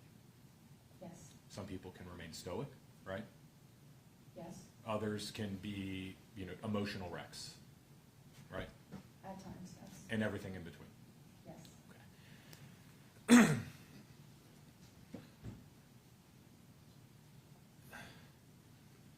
As part of being tasked by, I believe it was Sergeant Florio, Yes. to assist in this investigation, kind of in the hierarchy of lead detective, assistant, where did you fall? I was assigned as the crime scene detective. Okay, so you were just the crime scene detective, but as I understand it, subsequent to your investigation at the crime scene, you may have been tasked with a few things here and there as follow-up investigation. As it pertains to the scene, yes. So as the crime scene detective, you worked hand in hand with the crime scene investigator or crime scene tech to document the scene, as we just saw the state, demonstrate with a variety of photographs. Yes. Now, is there any way for you to tell the jury how all of the items that you just went through with Mr. Chambers ended up in their final resting places? What do you mean, Counsel? Well, do you know how those items ended up where they did? Since I arrived after most of the incident had already taken place, and Hillsborough County Fire Rescue had already left, and first responding deputies had already left, I can't attest to what was or was not removed during the actual incident. The truth is, you wouldn't be able to tell the jury how many people walked through and disturbed that crime scene prior to your arrival, right? No, I don't know. But we both could agree that prior to your arrival, Deputy Hoffman and Lowe both arrived on scene, right? Correct. That deputies attempted to render life-saving aid to Mr. Lay, right? Yes, That EMS arrived on scene to render life-saving efforts, correct? yes, Do you know how many? that I don't know. Okay. Do you know if they had, inartfully, one of the, like a gurney with them? Typically, yes. In Okay. this particular instance, I'm not certain. At this point, there's no crime scene log, right? There's no log keeping track of who's coming in and out? During first initial response, I don't believe so. Is there any way for you to tell the jury how many deputies, EMS, fire rescue people walked through that scene prior to these tags and these photographs being taken? I don't know. Could be dozens. That I don't know. The dogs were, prior to your arrival, or if you know, were running around the crime scene panicking, right? There were 3 dogs still in the park when I arrived, yes.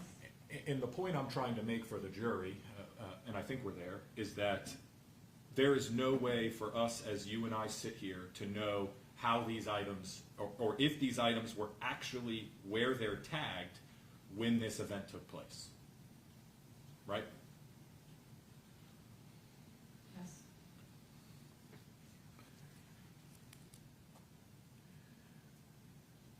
In the interactions you had with Mr. Radford, he was cooperative?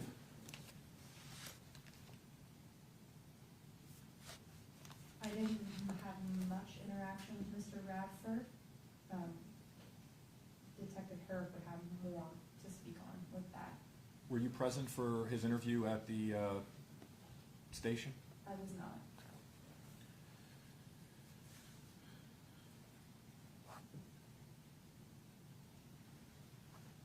Did anyone make you aware that Mr. Radford couldn't even remember his name when asked by Deputy Lowe? No, I was not aware. Are you aware, or were you made aware by either Detective Harrop or any of the deputies on scene that Mr. Radford had pointed out at the initial interaction with law enforcement a sign on the fencing that indicated the park was under video surveillance? Objection, Officer, you're sitting on. Overruled. I observed the sign, yes. So you did see that sign? Yes. 3.5 years as major crime detective, right? Yes. Would it make sense to you if somebody had just committed a murder, was one of the first things to tell detectives or law enforcement, of course, after calling 911 and staying like all civilians and citizens of this country would expect somebody to do if they had to take somebody's life in self-defense. But would it make sense to you that one of the first things they say, if they had in cold blood killed somebody, oh, by the way, there's a sign. This is all recorded. Would that make sense to you as a major crimes detective? Objection, speculation. Sustained.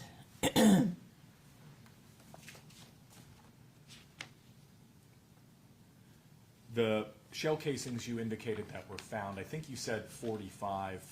If I told you that the reports indicate they were 40 Smith & Wesson rounds, would that make sense? It would.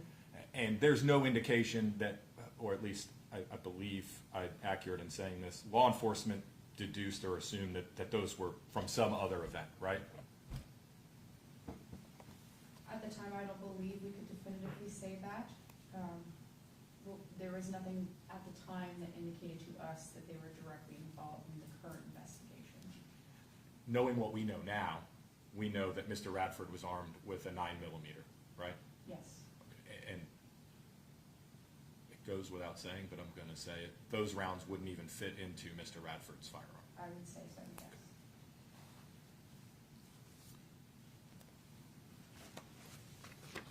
Similar questions, or in a similar vein to the questions I asked about how the items got where they got, and that nobody really knows because of the disturbance on the scene. The mugs that the state published photographs of, we also don't know how they ended up where they were, right? Sorry to my red light, I can't say. And what I'm getting at here is you documented them with crime scene where you found them. That's accurate to say.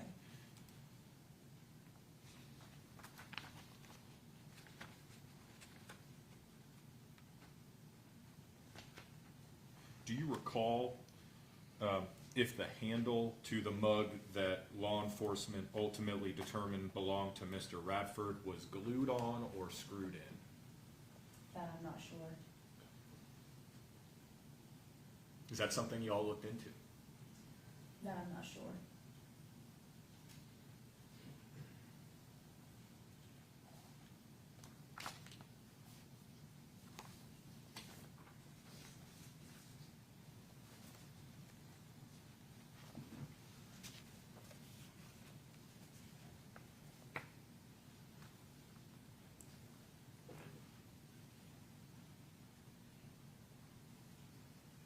The clothes that were recovered in this case, did you have anything to do with that? Let me rephrase. The clothes that belonged to Mr. Radford. I was present for the collection of, I believe, one article of clothing. Which one was that? The clothing that was recovered from, I believe, Deputy Lowe's vehicle. Are you aware that Deputy Lowe removed that jacket or hoodie and just tossed it in the back of his vehicle? That you'd have to ask Deputy Lowe.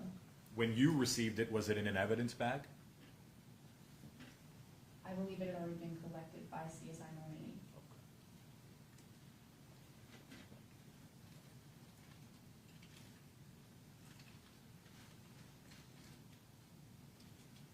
Now, as I understand, on March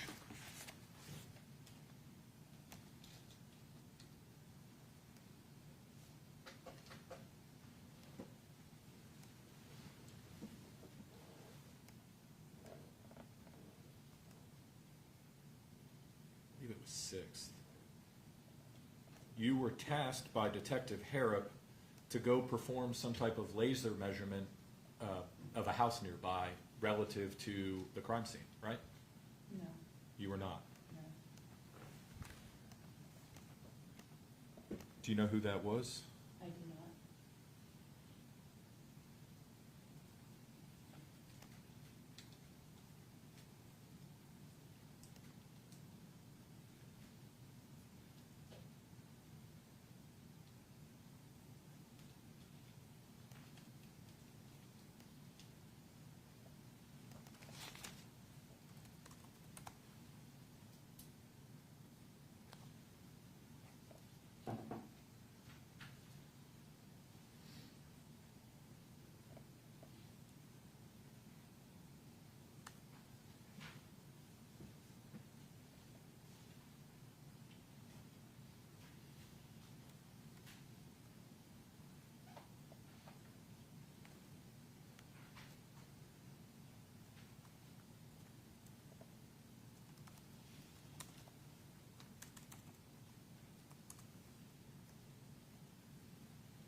Did you have any involvement in, or were you ever tasked by Detective Harrop as part of your involvement in this case in seeking, obtaining, searching for surveillance footage in the homes nearby on West Jean or West Hannah near the dog park?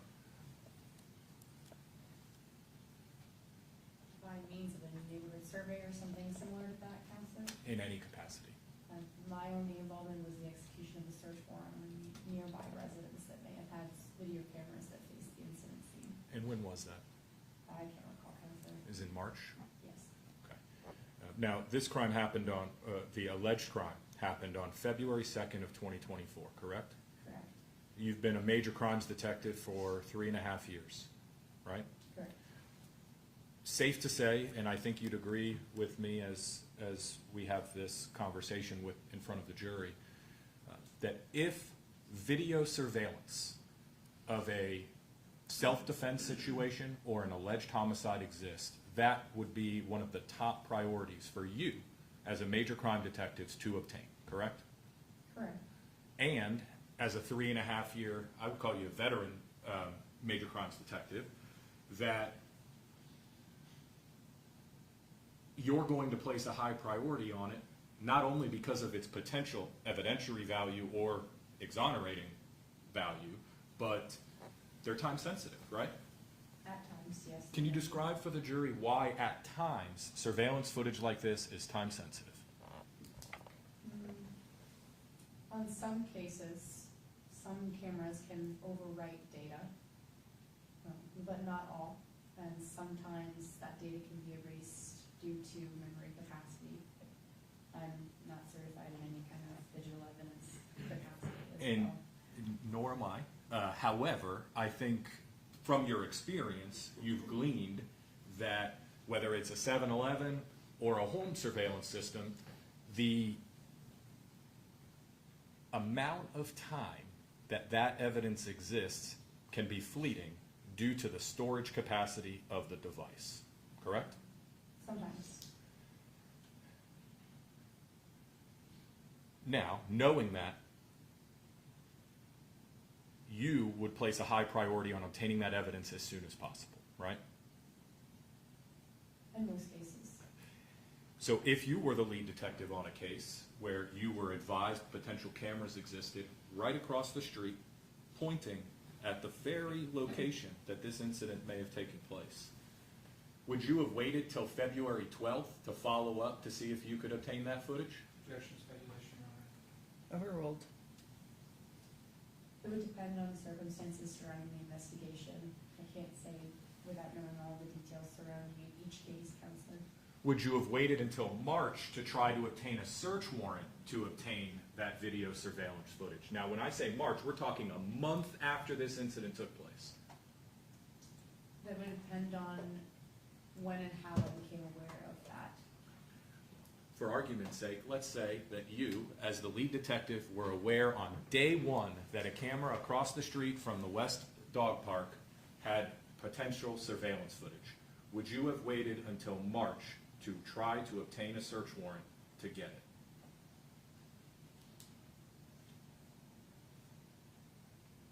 I would have probably attempted to try earlier. Again, I'm not the detective that attempted to get that video surveillance, Counselor. And I understand the difficult spot I'm putting you in, because you weren't the lead detective in this case. But the truth of the matter is, you would have done something day 1, day 2, or even day 3. Not 10 days later, not 2 weeks later, not a month later, right? That's the truth. Again, it depends, Counselor.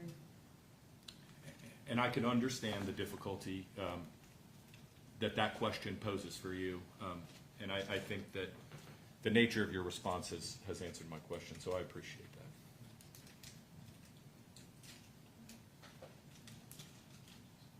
May I have a moment to confer, Your Honor? Sure.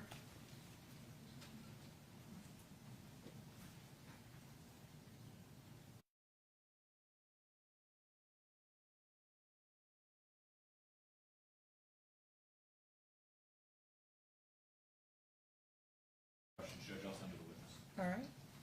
We're gonna leave this.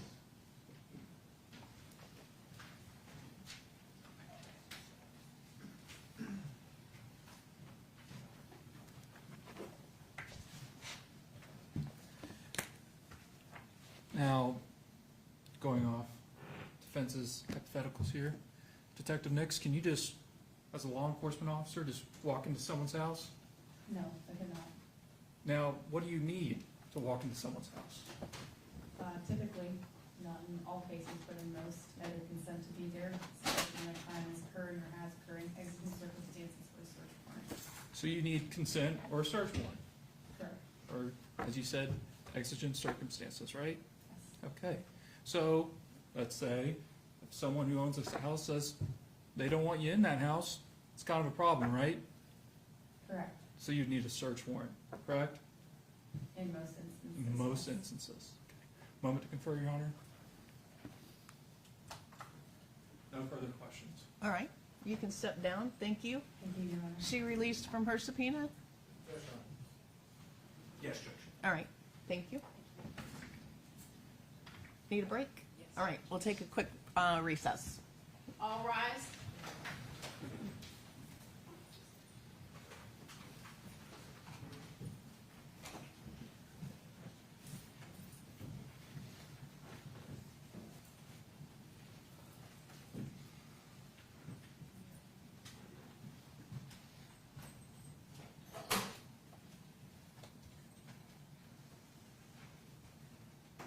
All right, we'll be in about a 10-minute recess. Judge, just for my own planning, we'll pick up somewhere 11:20, 11:25. I can tell you that pretty early in Detective Harris'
Robert Harris.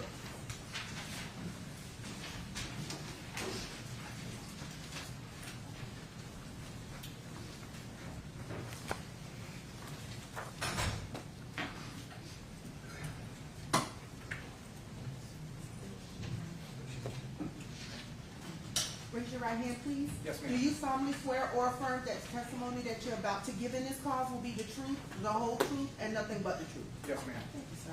Thank you, ma'am. Step this way. Yes, ma'am. Good morning. Good morning. Yes, ma'am. Good morning, sir. Morning.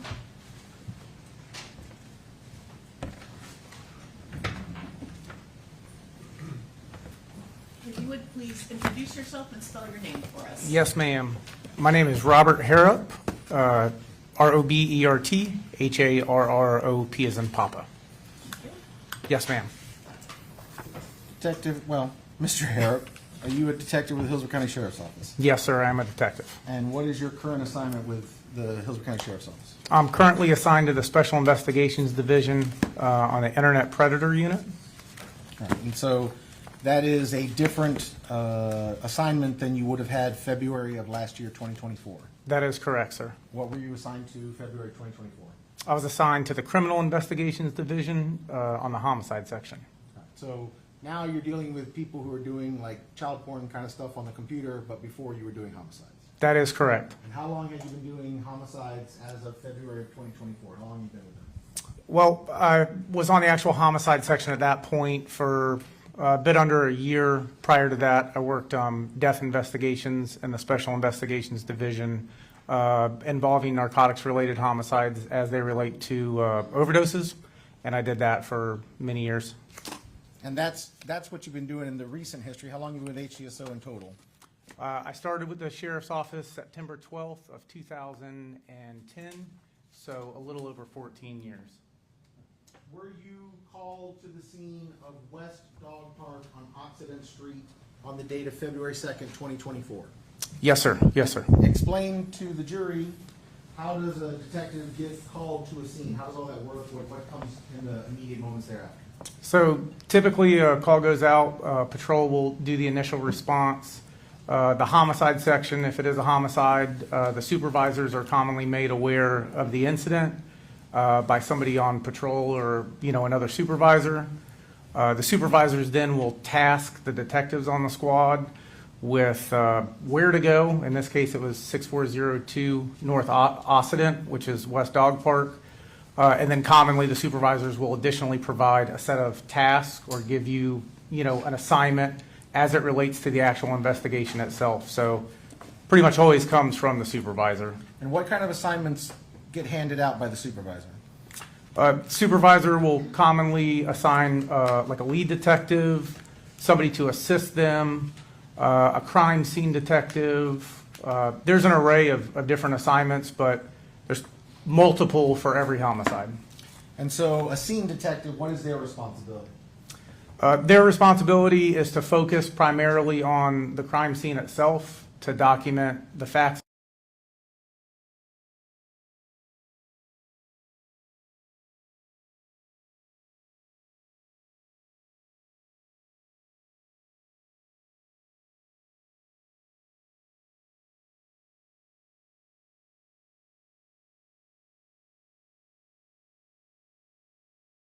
To a suspect or things like that? No, usually it's pretty singular focused.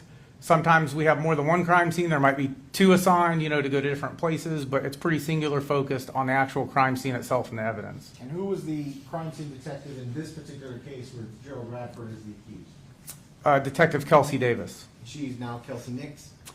I believe so. You're not I believe so. Right, I believe okay. so. What assignment were you given then? I was assigned the lead detective role. And what does a lead detective do compared to like a scene detective? Most commonly, we're tasked with doing interviews of involved parties, and then, in essence, filtering the information back from the other parties that are involved with it, the other detectives, and mainly focusing on the actual interviews themselves is the primary. So you talk about there's a lead detective, there's a scene detective, and then there's other detectives that might get assigned other tasks. There's other tasks that might get assigned like looking for other potential witnesses, like going into a neighborhood and see if anybody by chance heard anything? Certainly, yeah. So oftentimes on homicides, that's also a task of patrol deputies.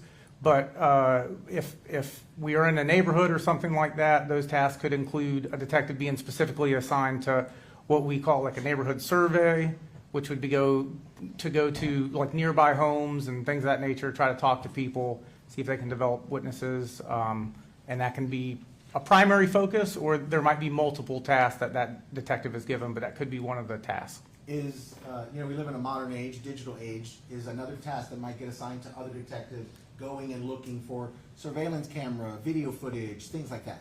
Correct. And Yes. so when the scene, when the investigation initially starts, you've got one detective at the scene, you got a lead detective out talking to people, and you got other detectives maybe doing whatever else might be needed. That is correct. And that's the standard sort of operating procedure in any homicide investigation. That is correct. So in this case, did you end up responding to the scene at West Dog Park to just initially go there and see what you could determine from the evidence itself that was like visible? So yes, sir, I did respond there. The call initially came out at 7:55 a.m. My supervisor was made aware of it, Sergeant Florio. He advised me of the incident at around 8:50 a.m. And then I departed our office and arrived at the park at, I believe, 9:31 a.m. And that was my initial response, was the West Dog Park. All right, so I want to clarify, make sure they heard that. What time do we believe the incident occurred? What are we using as a point of reference? So the call itself was memorialized as approximately 07:55, so 7:55 a.m. And when you say the call, do you mean a 911 call? Correct. So that's the call I look at that's imported into the computer system. It was imported at 7:55 a.m. All right, and just while we're talking about the 911 call, I'm going to go ahead and play what has been admitted as State's Exhibit number 15. The disc is over there, but I have it here.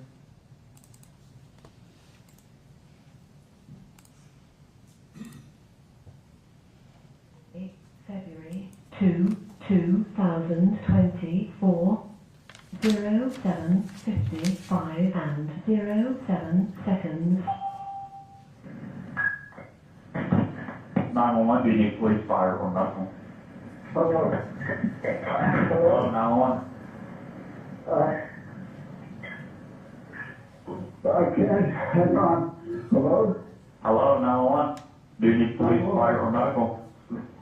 Please. I just have to shoot somebody at West Dog Park. Can you repeat that, sir? West Dog Park. I was just attacked, and I have to defend myself. I had to shoot somebody. Sir, what is the address that you are at? It's Occidental Road. West Dog Park. Detective, I played the first 53 seconds or so. I just want to ask you, this 911 call we're listening to, this is the 911 call you heard, right? That is correct, sir. There's not been any sort of audio enhancement or change or anything? No, sir. The reason why I ask is I don't hear any music playing. But neither do I, sir.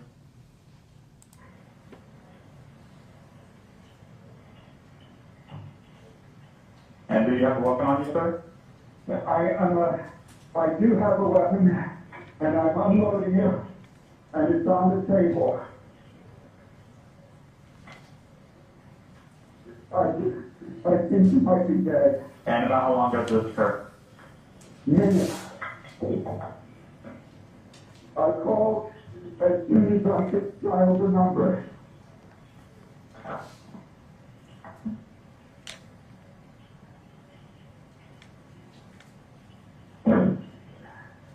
And you said you're putting it on the table, so are you in a house?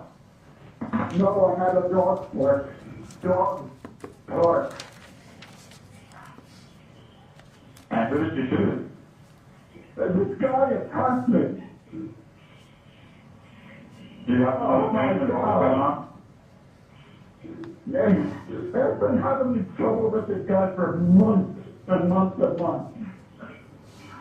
I'll explain to you the police when I get there. Oh my God. And you are still outside that dog park? What are you wearing so deputies can see you? I'm sitting at the table in a camouflage jacket and jeans. Oh my God. Jack and Zing? Yeah. Oh, And where's the victim? Where is that guy? he's just lying in the park. You said he's in the park? Where in the park? He's just lying in the park, man.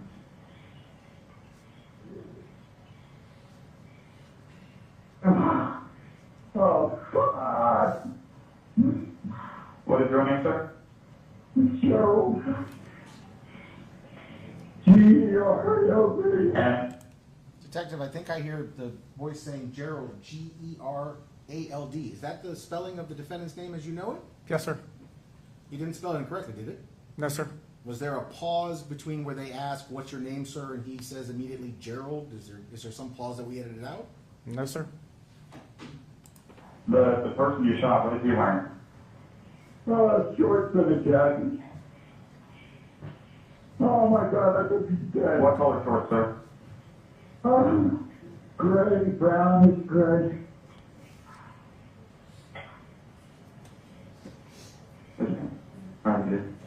Yeah.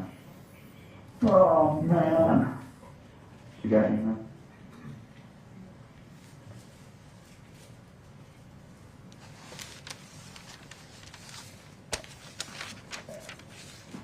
And last I recall, you said you were by a table. Are you still at that table, sir? Yeah, I'm right here. And is the weapon still on that table? Yes, it is. And you said you unloaded the weapon? Yeah. Oh, And I'm it's so that's the sorry. table you're sitting at, correct? Yes.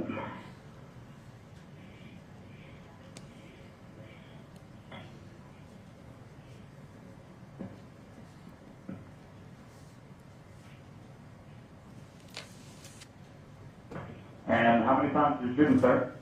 One. And where was he shot at? I don't know. Detective, we just heard Mr. Radford say, "I don't know," and ask where he shot Mr. Lay. Do you, later on in the investigation, get to interview Mr. Radford back at like the HCSO district station? Yes, sir. I interviewed him at our District 3 office. And how much time, this is 7:55, they're approaching, somewhere right before 8 o'clock. What time do you think you interview Mr. Radford when you're back at the station? Maybe around 10:30. I'm not sure the exact So time. 2.5 hours later. Yes, sir. By the time we get to 2.5 hours later, we haven't gotten there yet, but in the interview, Mr. Radford, is he able to give you very specific details about where he shot Mr. Lay? Yes, sir. He grabbed hold of me and I'm about to be on the ground. I was scuffling around on the ground. I managed to grab him, hit me in the face with his fucking cuffs.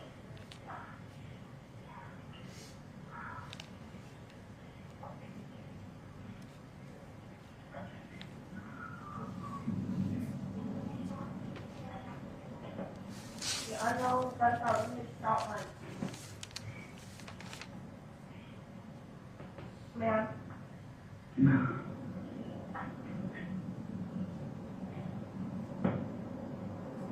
Alright, sir, and I just want to confirm, you're still at that table, correct? I'm in the area of the table. The gun's on the table underneath my hat. And when you say you're in the area of the table, where exactly are you? Look, you walk in the gate and there's a table. You walk in the gate of the dog park, there's a table just to the right, under a gazebo. I'm under the gazebo. Detective, you've been to this dog park. In terms of the description of you go through the gate, you walk through the gate, I'm at the gazebo, all those, that's a correct recitation of what the scene is like, right? That is correct. When you walk through the pedestrian gate, there's a sidewalk that leads to a covered, like picnic-style table under a gazebo. We haven't heard it, but I want to make sure. Is there some part of the video, the audio that's edited out where Mr. Radford is slurring his words, responding incoherently, just babbling about something, making any sort of indication? He doesn't know where he is, what he's doing, what the scene looks like? Any of that? No, sir. She's about 25 yards away. You said he's about 25 yards away from you? Yeah.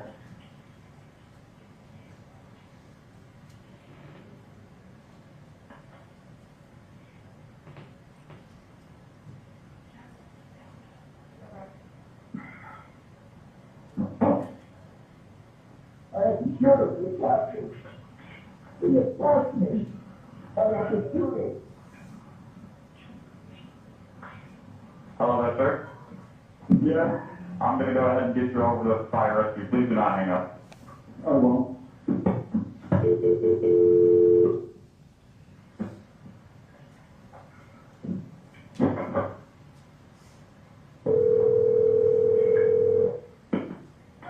Unfortunately, Hillsborough County Fire Rescue, what is the address of the emergency? it's at Oxford Road, West Village, West Park Dog Park. I see a police car coming now. Okay, is this, somebody was shot? Yeah, Okay. Are you the victim or are you with the patient? no, I'm the person that has to do it. I'm sorry, I couldn't understand what you said. I'm the guy who has to do it. Oh, okay. So you're calling 911 for the person that was shot? Yes. Okay. Yeah. You see the police officer? Can you flag them down? Thank Okay, you. I'll let you go talk to them. Thank you. You're welcome. Bye-bye.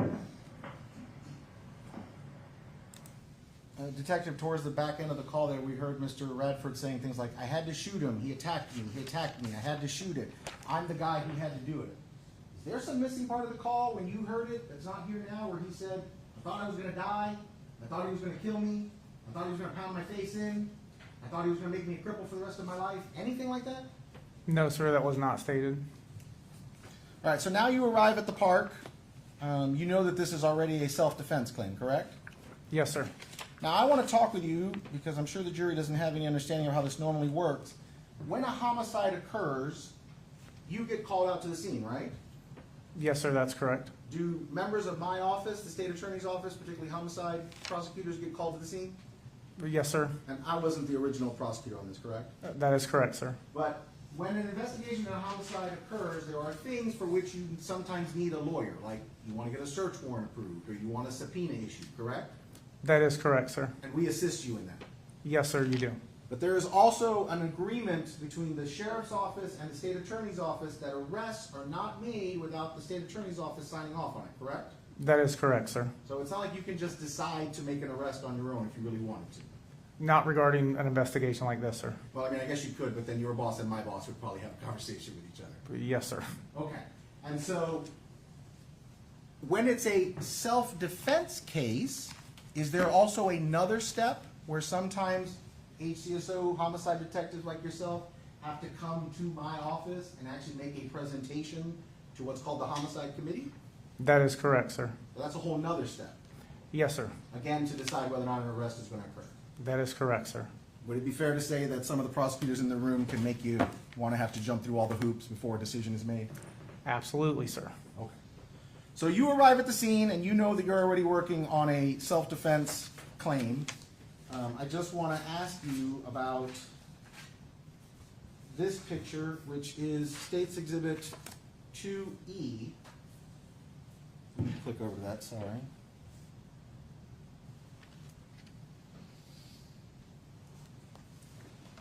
Here in 2E, we can see this area in the dead center of the picture, just to the right of the tree. There's kind of this brightly colored bucket, it looks like, on the ground. What is this area? It's like a dog watering type area. I think there's like some concrete there, a couple of like Rubbermaid or like plastic bins that contain water.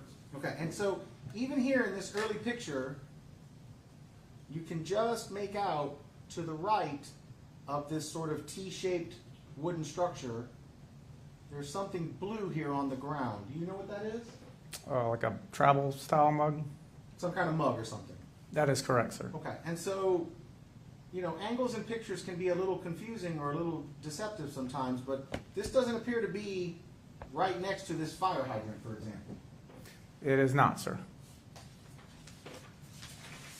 Now, as part of the investigation, you know that other deputies would have responded first, like initial responding deputies, and that many of those deputies wear what are commonly known as body-worn cameras. Yes, sir. I'm going to show you State's Exhibit number 1.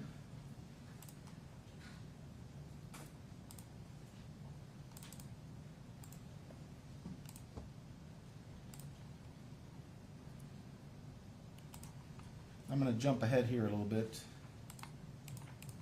Oh, it's not on the screen, sorry. There we go.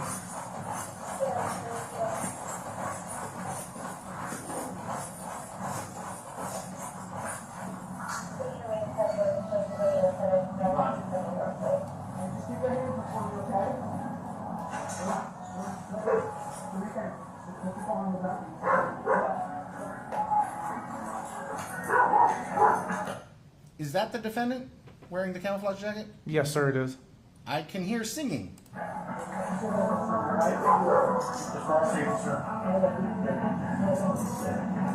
Someone is singing, "I'll send an SOS to the world." I'm a little bit of a fan of classic rock. I think that's the Police, "Message in a Bottle."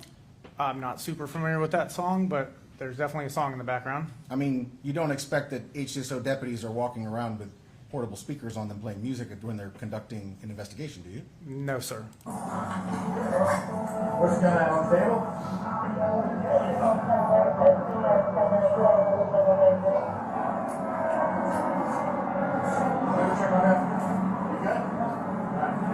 Now, I'm just going to back up a second there because we got a semi-decent view of it. The defendant is wearing blue jeans, right? That is correct, sir. And we can see he's wearing a camouflage jacket. Did you ultimately discover the defendant had on sort of layers that day because it's February and it's cold? Yes, sir. Did he have on like a camouflage jacket over like a black hoodie, over like a green sweater, and then sort of like one of those blue sort of shirts that's like to whip moisture off of you? That is correct. So he's wearing multiple layers, but he appears his outer layer is jeans on the bottom half of his body, correct? That is correct, sir. So I'm going to jump ahead here as the deputy approaches the dogs. All right, here at 59 seconds, I can see this bright yellow bucket and this sort of T-shaped structure. Is that the same water area we saw before? Correct, sir. And then we can see the body and the dog in the distance here to the right and the fire hydrant, correct? That is correct. Okay, it's okay. I know. It's okay, buddy. It's okay. It's okay. I know.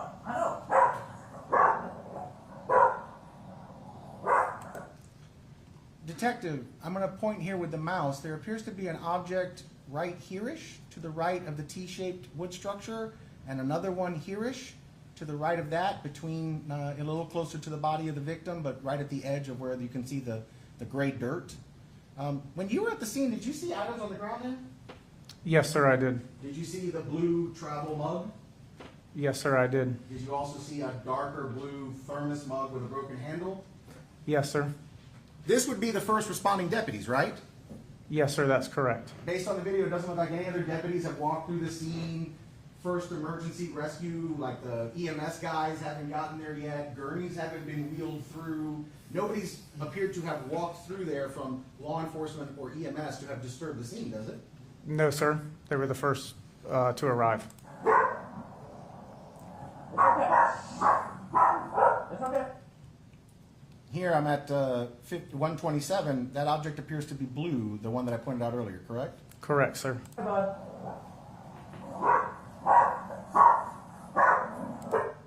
And now at 132, does that look like the blue travel mug and the blue thermos mug as you found them at the scene later on when Mr. Radford does what's called a walkthrough and actually says, "That's my mug and that's the victim's mug"? Yes, sir.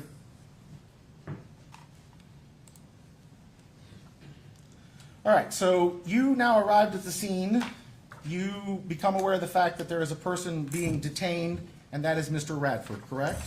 That's correct, sir. And when you met Mr. Radford, had he already removed some layers of clothing? Yes, sir, he had. What layers had he already moved at that point?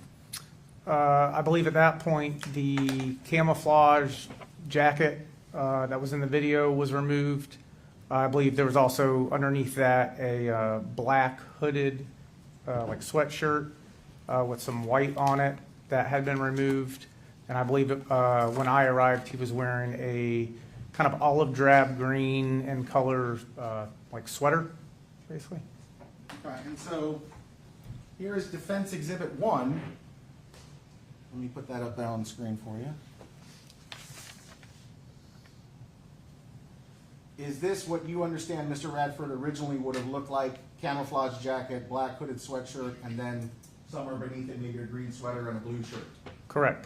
Yes, sir. Prior to my arrival, yes, sir. All right, and here on the front of the hoodie, does this appear to be of note to you? What does this look like to you? Suspected blood. But also in this picture, Mr. Radford appears to have blood dripping down his nose, correct? That is correct, sir.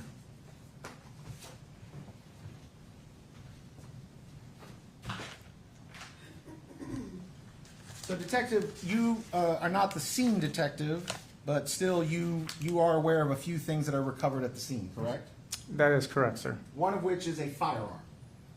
Yes, sir. That is correct. Specifically the firearm that is admitted here as, I believe it states Exhibit 5.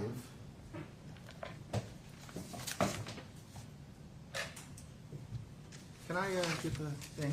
Yeah, I'm just going to get the tag off of it so people can see it.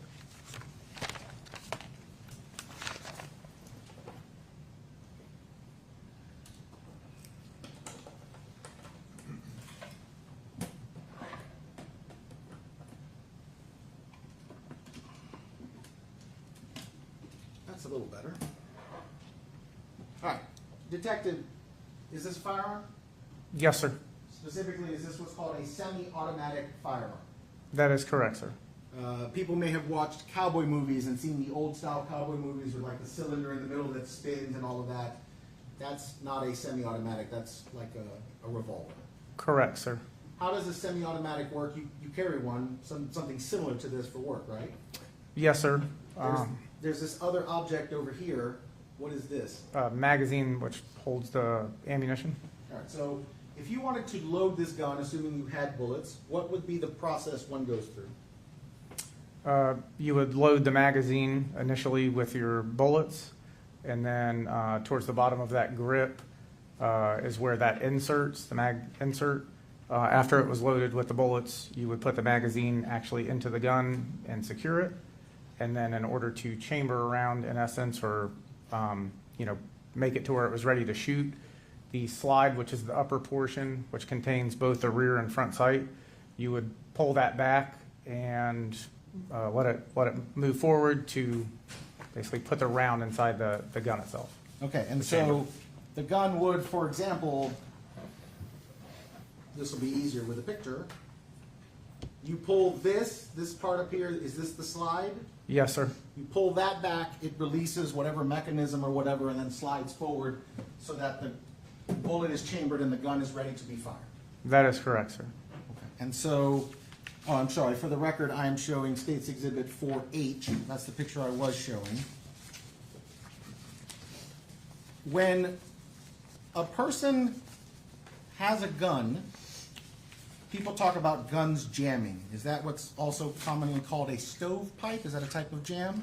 Yeah, that could be malfunction that semi-automatics have. And tell the jury what a stovepipe is for anybody who doesn't know. So I'm no gun expert, but in essence, Are you trained to clear a gun jam like a stovepipe? For sure, yeah. So Okay. I just don't know how eloquently I can explain this, but in essence, whenever you fire the round, the slide kicks back and ejects the spent casing, which the bullet was, originally in. So if I'm watching a movie like John Wick and he's shooting a gun, I would see bullets flying out the side of the gun? Correct. For a semi-automatic firearm. So if the slide or, if it doesn't come back completely, when the bullet goes to eject, if it goes forward prior to the bullet fully ejecting, it'll get caught inside of the port that it's supposed to eject from. And in essence, whenever the malfunction occurs, it doesn't allow another round to go in. It blocks the slide from moving all the way forward, and it looks like a stovepipe, if you will, because the round is sticking up, kind of facing, upward. So looking at States 4H again, this sort of indentation here in the slide, this is where a bullet or a spent casing would normally eject from the gun.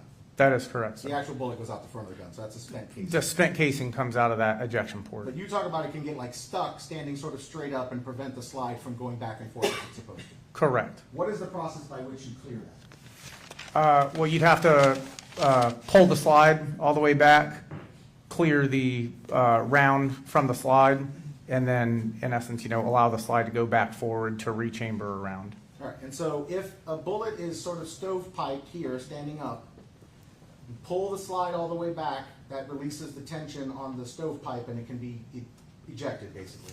Yep, correct, sir. Once you've ejected the stovepipe and released the slide, what happens to the bullets in the magazine? The following round would then, enter into the, would become available. It goes from the magazine up into the chamber? That's correct. All right. So here is State's Exhibit 4I. Are you aware of the fact that the gun was recovered with ammunition in the magazine? Correct, sir. All right, and so this magazine appears to hold 6 bullets, because it's got 1, 2, 3, 4, 5, and then you can put one more in, right?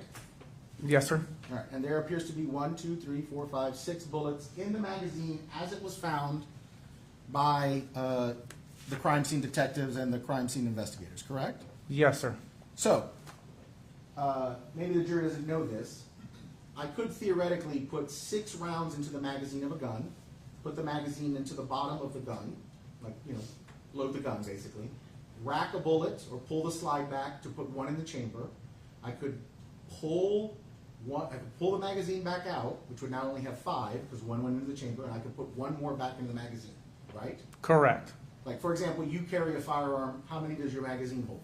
I think these are 16 plus 1 or 17 plus 1. So we load it to max capacity, chamber around, drop our mag, put the other bullet in there, and then the mag is at max capacity and there's one in the chamber. And is that why you call it 16 plus 1 or 17 plus 1? Because it's 16 or 17 in the mag and plus 1 in the chamber? Correct. Okay. Mr. Radford also ultimately tells you, we'll get to the interview, but he ultimately tells you that he carries his gun with 1 in the chamber and the mag fully loaded. He does state that. So that would suggest 7 bullets. That would be correct, sir. And so we are under the impression, all indications point to, we have no reason to doubt that there's only 1 gunshot in this case. Correct, sir. So 6 bullets in the mag and 1 that got fired, correct? Correct, sir. But if the first one was a stovepipe and you had to clear it, we should have found a spent shell casing, shouldn't we? Correct, sir. Did we find a spent shell casing? Crime scene or the sheriff's office did not locate a spent shell casing. I mean, there was a whole line search conducted to try and find casings, and we actually found casings for some .40 caliber gun that's not in any way related to this, right? Yes, sir. I was advised that. So you found casings, just not the one we actually needed. That is correct, sir.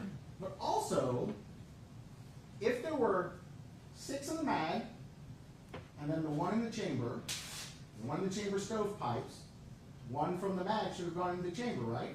If it was properly cleared, yes, sir. But in this case, we found the mag fully loaded, right? That is correct, sir. The only way that happens is somebody has to eject the magazine, take the round out of the chamber, you have to eject a live round, and then put a live round back into the magazine, right? Yes, sir. I don't mean to suggest that's the most difficult thing in the world to do, but I mean, that takes a little bit of focus and attention, doesn't it? Yes, sir.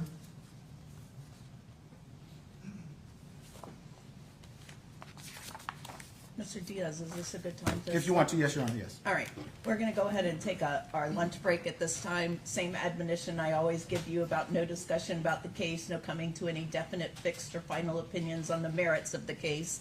I will see you back here at 1:15. Enjoy your lunch. All right.